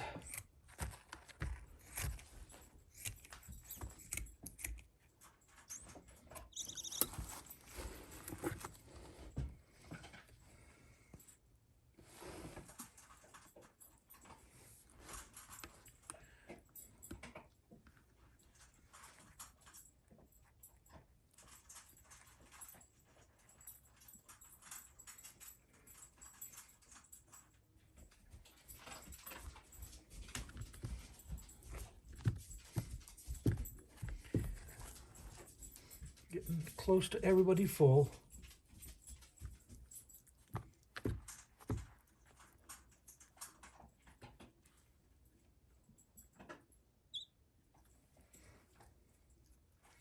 Okay.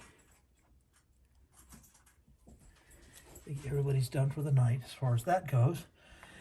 Yummy, yummy. Oh, I got cookies for you.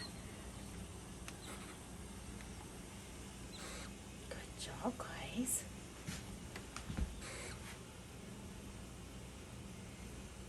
I'm zoomed in on them now. I only got you for just a sec. Hi. Ooh, yummy. So yummy, your daughter can't stand the bear to watch that. Right into the front so you can get some too. I know somebody's hidden under here. Oh, you need a piece? Here goes. Getting big, aren't they? They Fast. are. Who wants it? Who wants it? Come on, come on.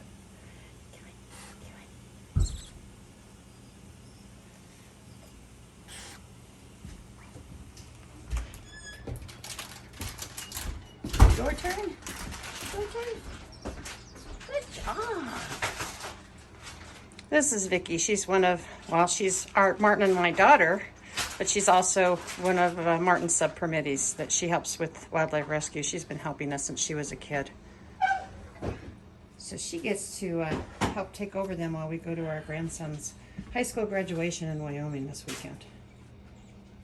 Nothing funner than messy babies. Take care of humans during the day and then sneak in between and come out here morning and night and an afternoon break to take care of messy babies. Messy babies.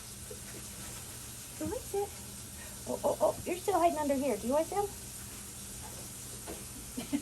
Yeah, I think I saw that little crumb disappear. Let's come over here. He's clear down in the corner. Oh, there you are. There you are. Oh, you missed it.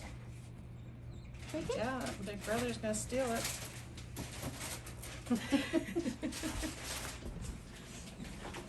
Oops, sorry. You okay? Need more? Yeah, if it's thawed. I'm thawing some more right now. Okay. Should we clean your cage, Jenny?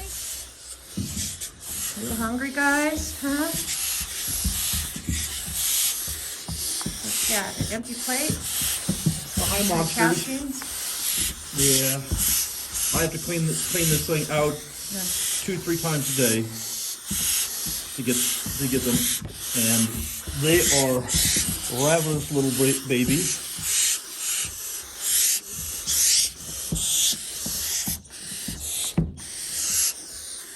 We're at the stage now where they can feed themselves, and so they're no longer being hand fed.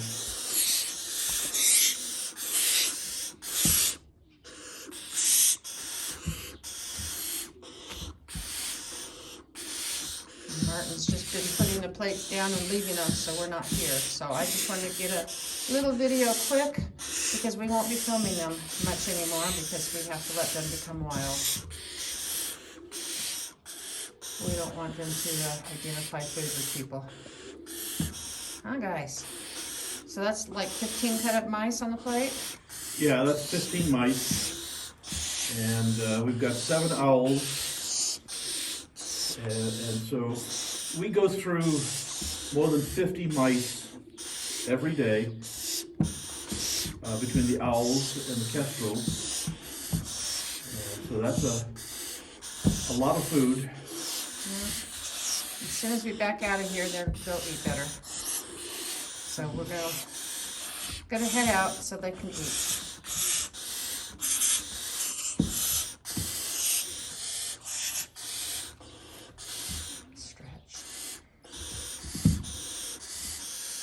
Just thought you'd want a quick peek at them because I'm not going to be coming out and filming them more. Huh. Gotta be left alone. Okay. See you later. A really important lesson that we're going to talk about today. So come on in to the baby barn owls. There we go. Hi, baby. Okay, come on in. Now we have one baby barn owl that's on the ground. We have 6 baby barn owls that are still in their box. And this is their nesting box. Now in the wild, their nest would be about 1/3 smaller than this. And so you can imagine 7 baby owls in something, if you cut this almost in half triangularly, it wouldn't be much bigger than that. They don't fit. And because they don't fit, when they get too big and they're overcrowded, they end up coming out of the nest, they end up on the ground below the nest. And that's where our little friend is over here. He's our first owl fledgling for the year. Well, I should say first barn owl fledgling. My 2 baby horned owls are fledged. And all fledgling means is they are too big to be in the nest, and because they're too big to be in the nest, they're on the ground below the nest. Now, when you find baby birds on the ground, don't automatically assume that they're orphans, because the truth of the matter is, that's the natural process. Birds outgrow the nest, that's normal. They end up on the ground, that's normal.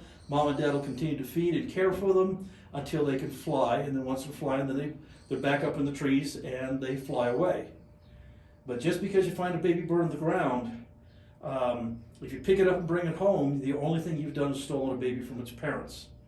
And so because this little one is our oldest one and our first fledgling, the other ones will be coming out of the box, and I've had 2 on the floor at one time, and I keep putting them back, but they keep coming out. So what we're going to do is I'm going to catch all of these guys out of the box and put them down on the floor so that they have a lot more room to move around. Now, actually, this is a relatively dangerous part of the situation because their feet are now fully grown and have full power.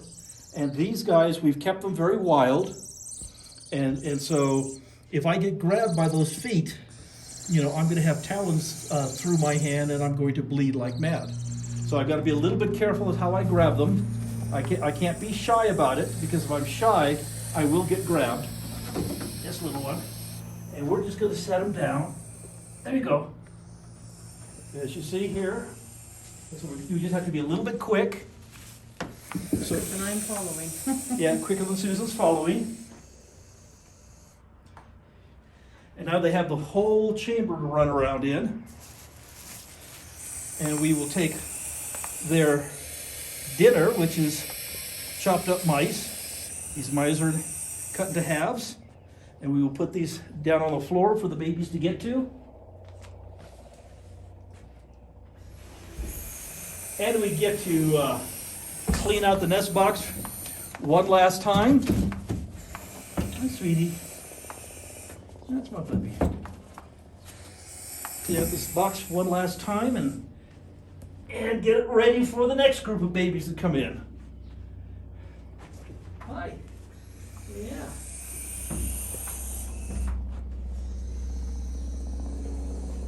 So this is our whole little family here. My babies. Really tough. Yep. Gotcha. There go the paper. There you go. And you're the last one. Yeah. Like I said, you flat, don't hesitate, because if you look at these talons, those are just needle sharp, and they can certainly put those through your hand, even at this age, and they do bite. Yes, you do. And you'll bite my face if you get a chance, and that's good. Like I said, we've done everything we can to keep these guys wild. And so we don't want them to like people. There you go. And so that's our new babies. No more Yep. changing wee-wee pads 3-4 times a day for them, because they're now loose in the chamber. So The one over here by itself. yeah, but he'll join the other ones here soon enough. When we get out of the way, and they hold their wings out and rock their heads, just Yeah. trying to look scary. That's being threatening. It's funny how they hang their head upside down. Yes. They're just saying no, no, no, no, no, no, no. You don't come anywhere near me, because I'm a big vicious barn owl. So thanks, guys. That's what I wanted to show you, what a fledgling truly is. It's just a young bird, too big to be in the nest, on the ground near the nest. Mom and Dad will still take care of them. It's a natural part of the process. So don't just pick them up and bring them home. Okay, we'll talk to you soon.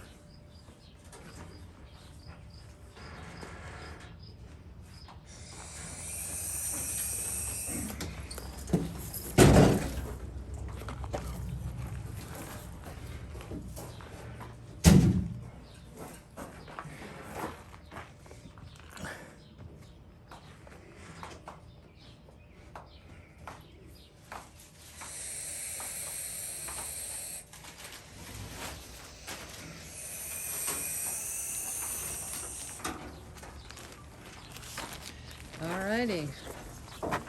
Now they have sand you can rake out instead of changing pads. Yep. Okay. This is one of my rehab chambers. And if people wonder why we have all of these vines growing all over it, it's to help keep them cool. And it makes it kind of a neat, quiet, shady spot where the animals can be and be comfortable. So come on inside and let me introduce you to my little friends here. Hi, babies. There we go. Okay. Look at this. Look at this.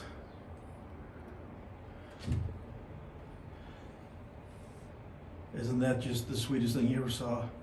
It's not. I think you guys are adorable. Yes, I do. I think you guys are just adorable. You don't think so? No?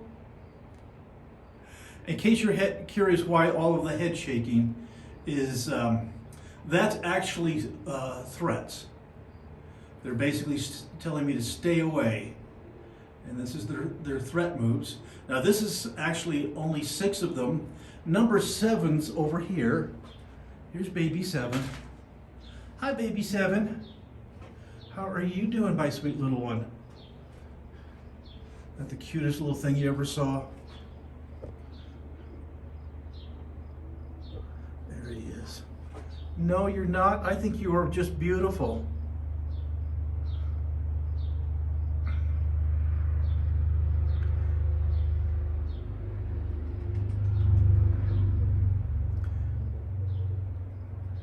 Now the barn owls are very, very special to me.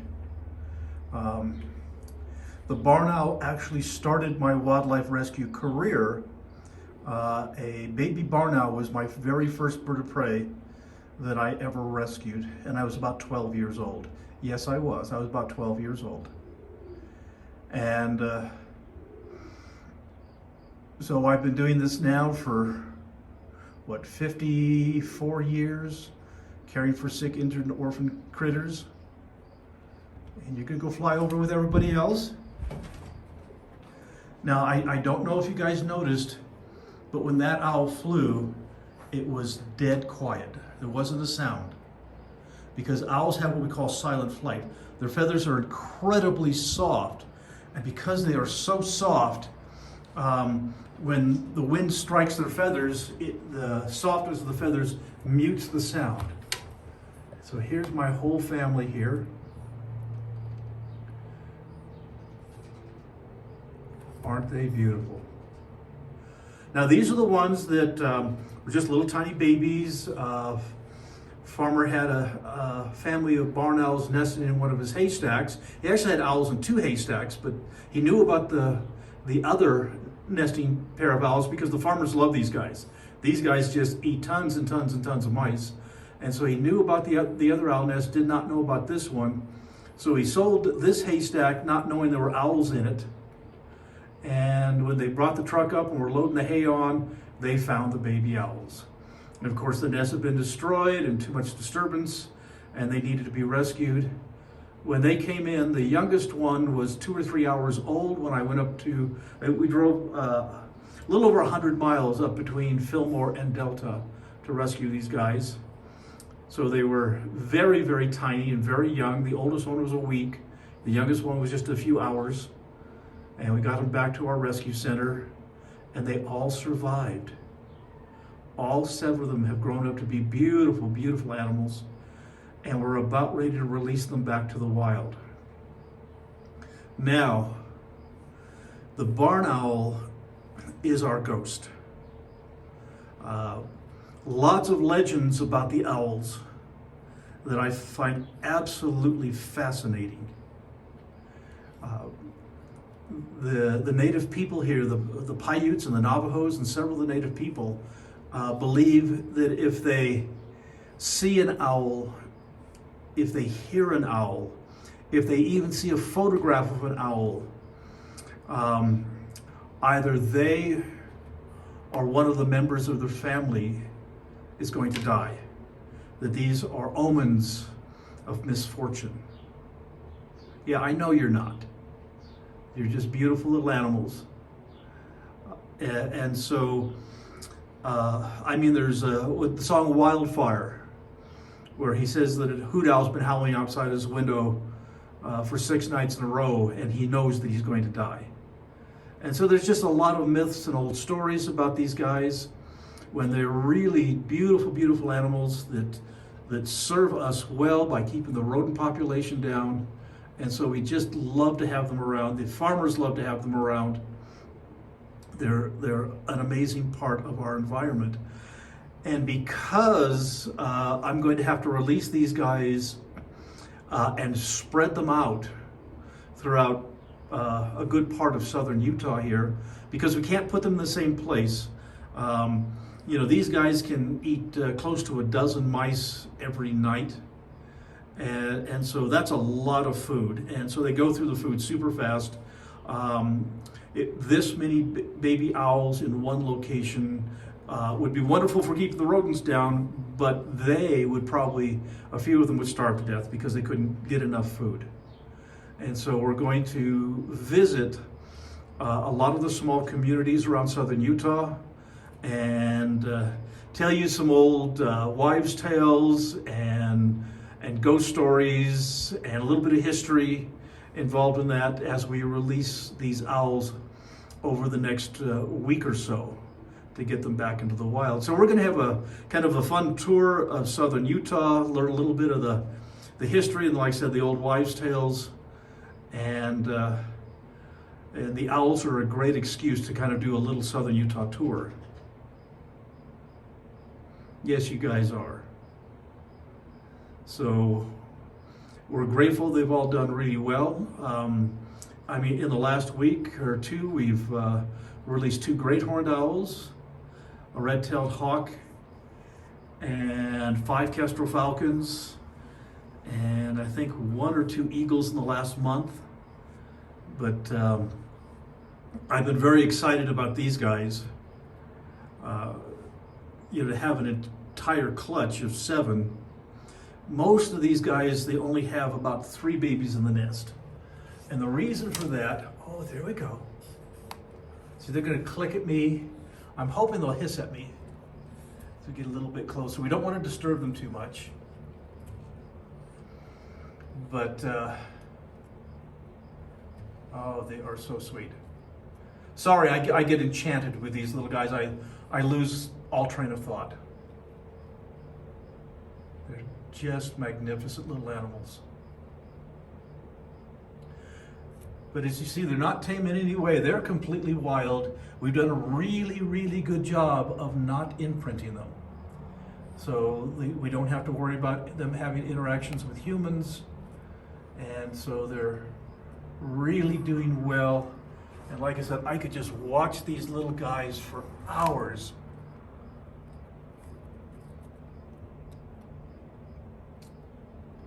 But I don't. Because like I said, once they are able to feed themselves, they get almost no human interaction. We try to keep them very isolated so they stay wild.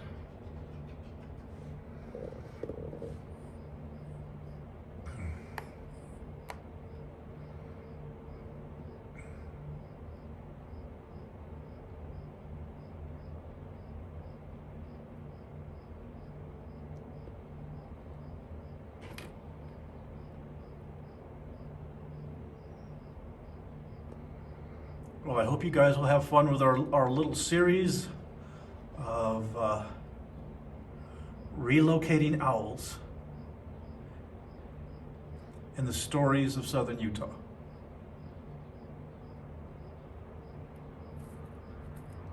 How beautiful.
camera on. There's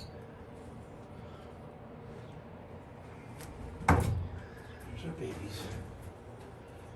Okay. Whoops, there's the rest of them. Yep. You know, this is almost a sad day. You know, it's wonderful that we're releasing these beautiful owls, but you know, we've raised these guys from less than a day old for the youngest ones to about a week old or so for the oldest ones. They are so beautiful, and you know, the barn owl was my very, very first wildlife rescue when I was 12 years old. So I have a real soft spot for these beautiful guys. I don't know if they're gonna let me grab them or not. You gonna let me grab you, sweetie? Will you? Almost got you. How about you? Come here.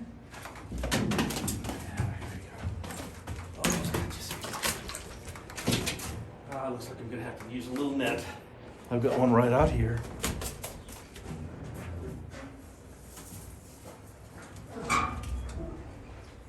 Yeah, they're completely wild, and This facility has been perfect for them. it has been good for Even the them. little nest box up there, they like. Yeah, they do like the nest box. Okay, you're the first one I want to take, so you have to come. Puppy. Okay. Oh, there's one in the net. Gosh, yes. I missed so much.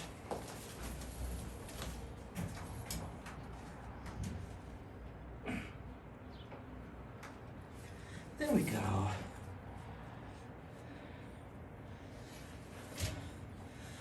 I mean, you're gonna miss these guys? I am gonna miss these little guys. They are so pretty. These Boy, are look at how they've grown up. they are my little ghosts, and I have actually really, really quite enjoyed them. My little ghosts. But you get to go free today, my sweet baby. You're so cute. I know. So this is our first little girl. It's in the box.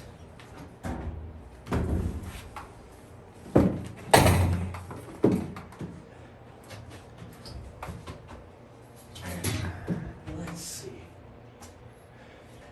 Yeah, I think you're a good candidate to go as well, sweetheart. Come on, baby. Come here. Come here. Come here. There we go. Okay, sweetheart. That's my blue one. You are so pretty. Yes, you are. You are such a pretty baby. I know. There we go. Oh, there's another net. Yeah, but this is an old net. There's my little one. Oh. You've got such pretty black eyes. Oh, you want to bite me? That's wonderful. I don't mind. I don't. I don't mind if you want to bite me. That's kind of how we raised you. Okay, you want to come here with your sister.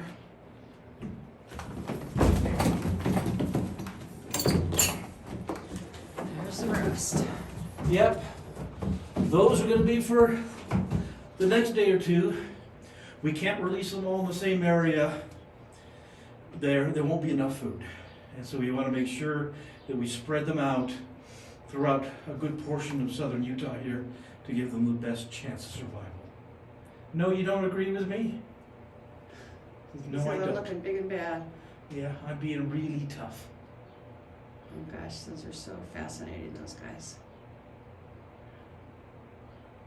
Well, we got a bit of a drive ahead of us, so we better get going. Well,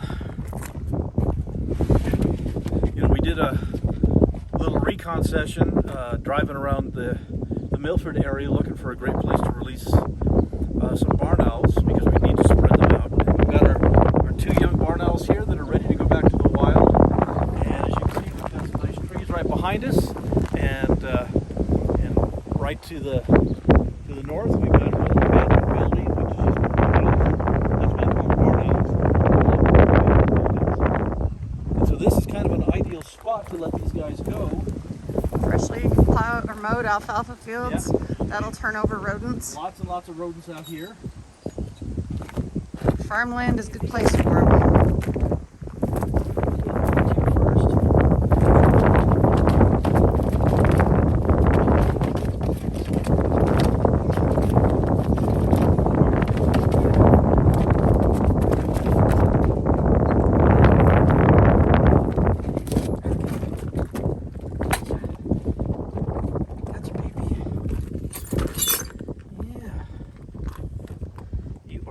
Such a beautiful little house. It's got a lot of gold color on the chest. It does. White under the She wings. does. Isn't that beautiful? Well, oh, you want to bite me? Walk across the road. Walk across Turn the her road. loose downwind. Let, Toss her up to a tree. let our little friend go.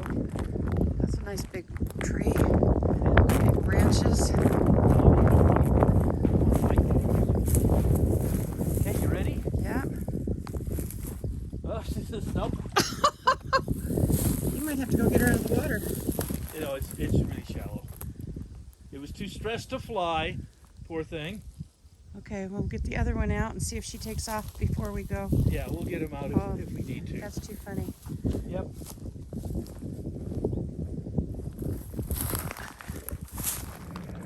Go ahead, you can bite me. I don't care.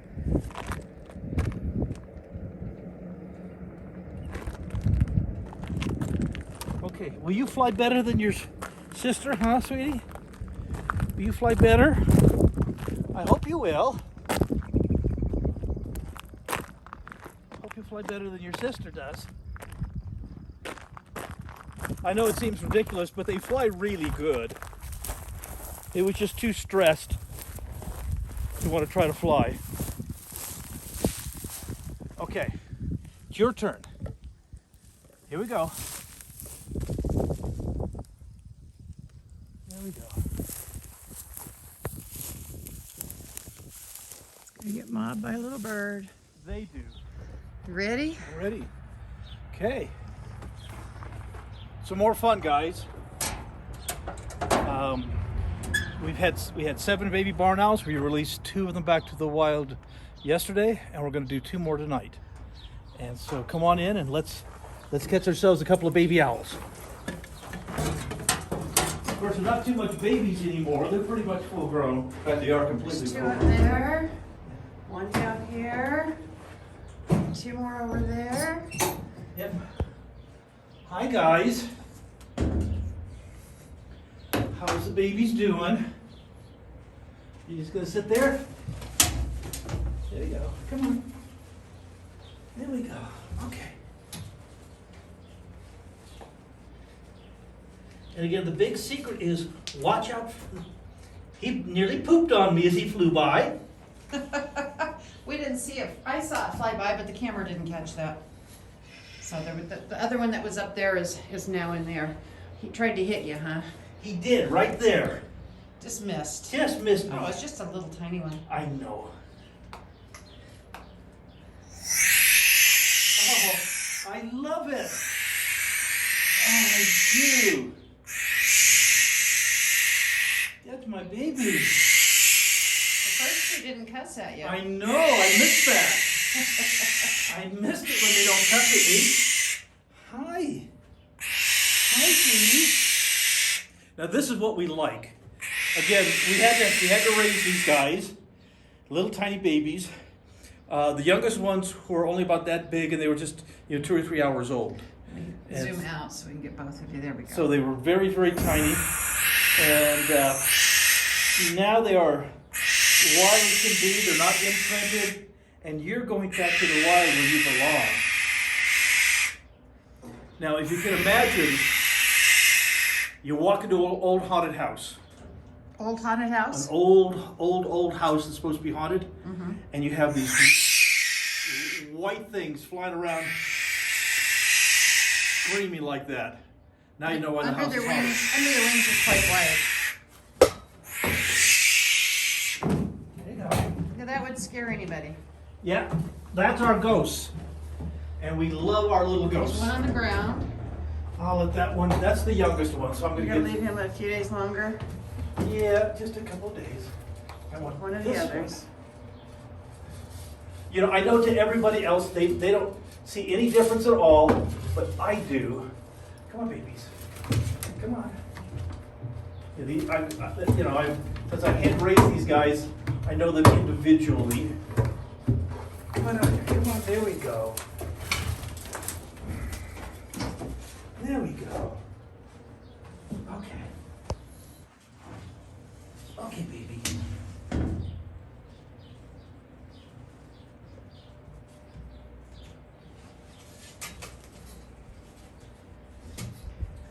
This guy just flew back over here. Yep.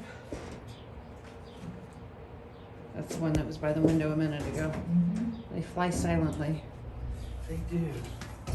Oh, you're really hot in there, aren't you, kiddo?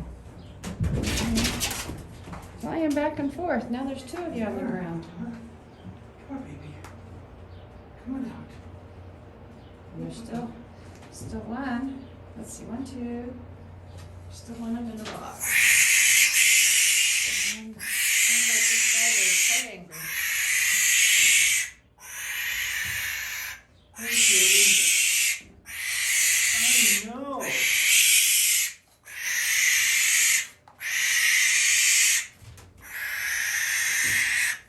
Now I know.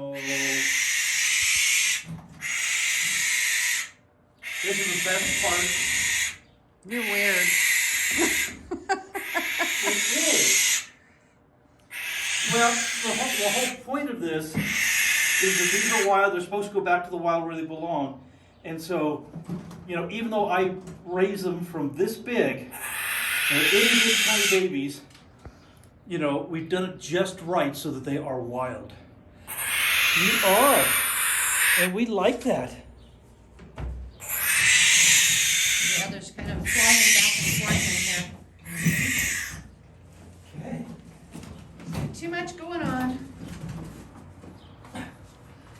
Okay. And so 3 more to go. But we're going to release 2 tonight. Turn this up. Well, here we are. Since this is the Parowan release, and I know earlier we talked about some of the old stories of Parowan and showed you the Parowan Gap and the old Parowan Cemetery and Parowan Main Street and how really it's kind of a neat little community. And we're out just a little bit northwest of town, and this is just ideal habitat for these owls. And so we're going to release these guys today. All right, babies. What's going to attack me? Who comes first? First one to grab me wins. Here we go. You're the first one to grab me. Whoa. Hold your glove off and let him take off when he's ready to let go.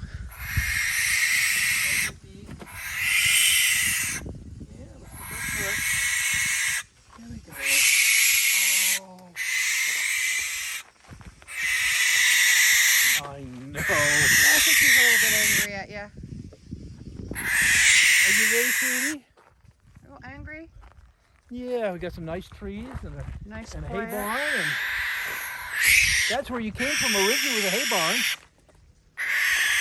Well, You ready? under a tarp, I guess. Hay under a tarp. Okay. He Come says, on. I don't know what I'm doing. Yep. He says, I just want to cuss you. You just want to cuss at me, huh? There we go, baby. As you see, they fly real well. He'll go over to the hay sacks. There he is. Right up on top.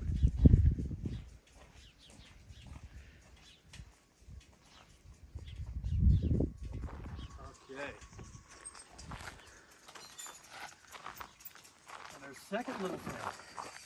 Okay.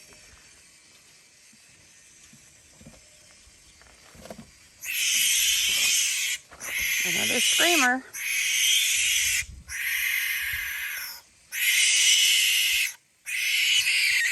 And that one would be biting too. I know. It's such a sweetheart. So dramatic.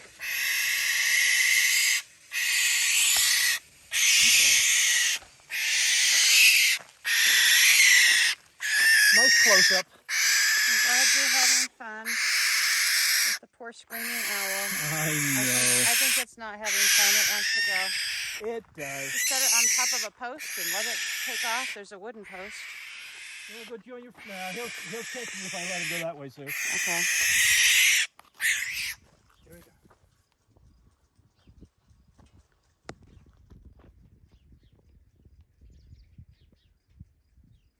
Into the hay.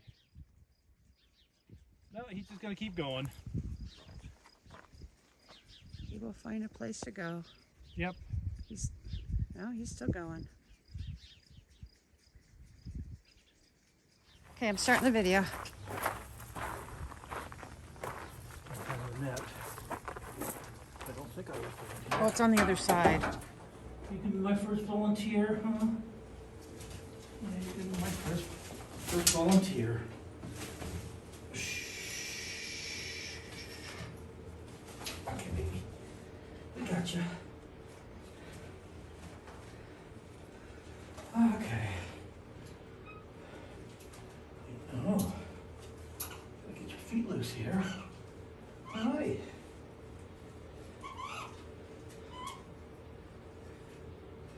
sweetie. It's a pretty little guy.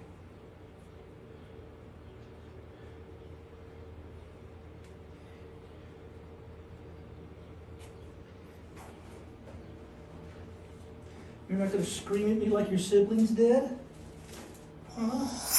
Oh, you are. Okay. That's better. That's much better. That's what we like to hear.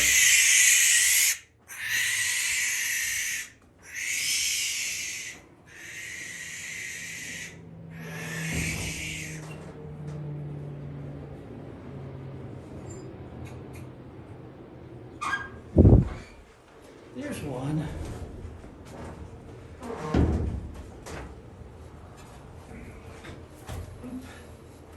Hi. Hi, sweet thing. You were so pretty.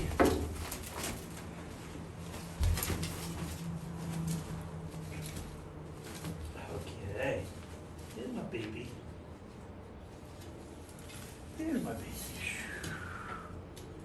Those feet. Okay. Yeah. Get those feet loosened up here. There we go. Your sister growled at me. How about you? Are you gonna growl at me? You're gonna click at me. Hi.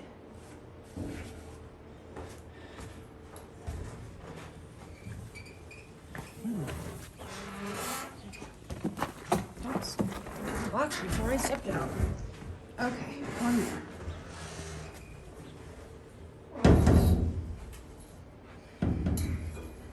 Okay. And here's our last one. My baby, come here. There we go. There's my baby. You are so cute. You are so cute. There. Let things go. Oh, good boy. Yes, you are. Oh, you are so pretty. Look how pretty you are. Oh, you are just adorable. Huh? You're not gonna yell at me? You're not gonna cuss me out? Is it 3 out of 4 cussing you out enough? Or 3 out of 7? 4 didn't? Isn't that beautiful? Oh my gosh, yes. All 7 babies. All These are the last 3 to go. from literally just a couple of hours old to Now they're full grown and flying and ready to go to the wild. You are so beautiful. They are. Yes, you are a beautiful baby. Okay, my little one.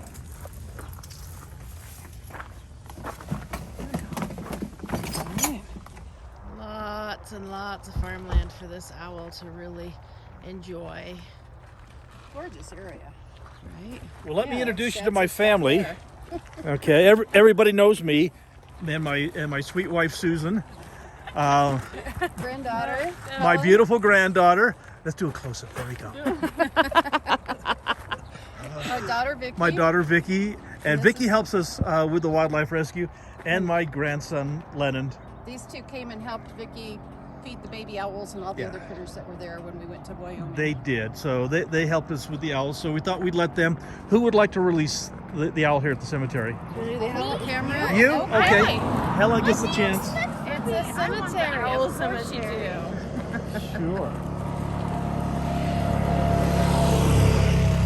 Oh, look at these beautiful trees. Yep. Grab me.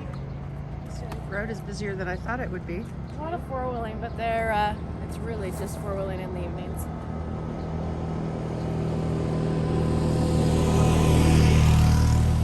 Yeah, you can fight me. I don't care. So is there just one in that one? He's got to get him unhooked from his glove.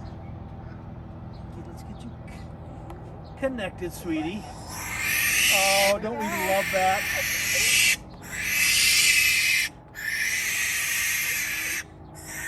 Now, are you going to be nice for Helen? You're not. Okay. I don't care. Okay. Now, what I want you to do is I want you to get a hold of his feet with your right hand and put your hand on the back right here. That'll keep you safe. Okay? Good. Let me go under my Underneath fingers. Martin's hand. Right there. Get those feet. Okay. Got him? Hey, let's go on Drop into him the in a cemetery. hole. Yeah. That's a step. Yeah, watch out for the grate. Come on, you're fine. Cattle guard. Guess they don't want cattle in here. Isn't that the perfect sound for a cemetery? Absolutely. Yep. Isn't that wonderful? Look at him. Yes. Not me. Well, you're the one holding him, so right now you're the bad guy. Yeah. You just let him go that way. You ready, Sue? Yeah, I'm ready. Okay. He may not fly. He may just go to the ground. I know. You're angry. That's where you're gonna go. Yep. So that's okay. He can figure out where he wants to go.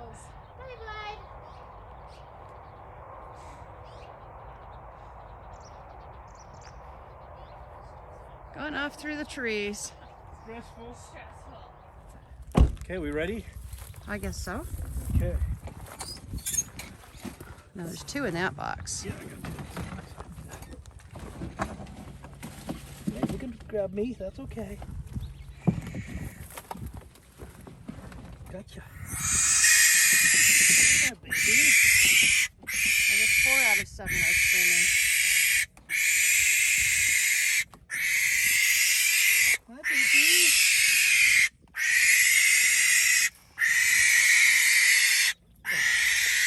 You are so cute.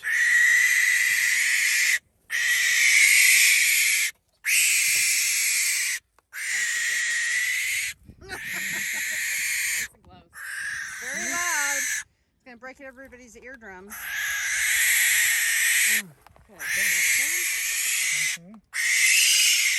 We got the really crazy one. You know, why don't we go past the car and let's go right down the road, please. Go further down, please. You can go around me. No, you need to go further down to get a picture of the owl going forward. I know. I just can't move fast. I have a sore foot. Toes, remember? Dropped a giant rock on my foot yesterday. Okay, you ready? Got your bearings, bud? Look around, see what you like. Okay, there's a good tree there. Go take a look. Good boy.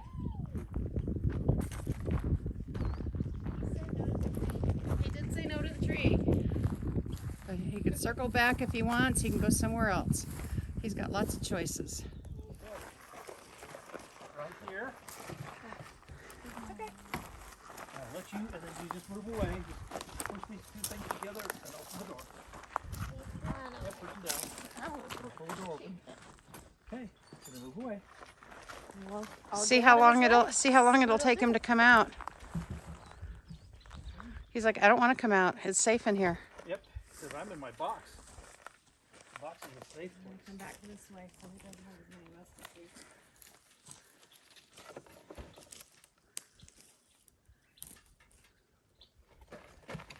muscles. So nope, not coming out.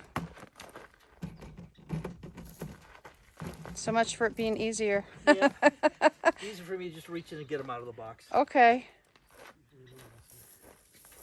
Get a glove. Quick, Owl, run away. Otherwise he's gonna grab you. Yep.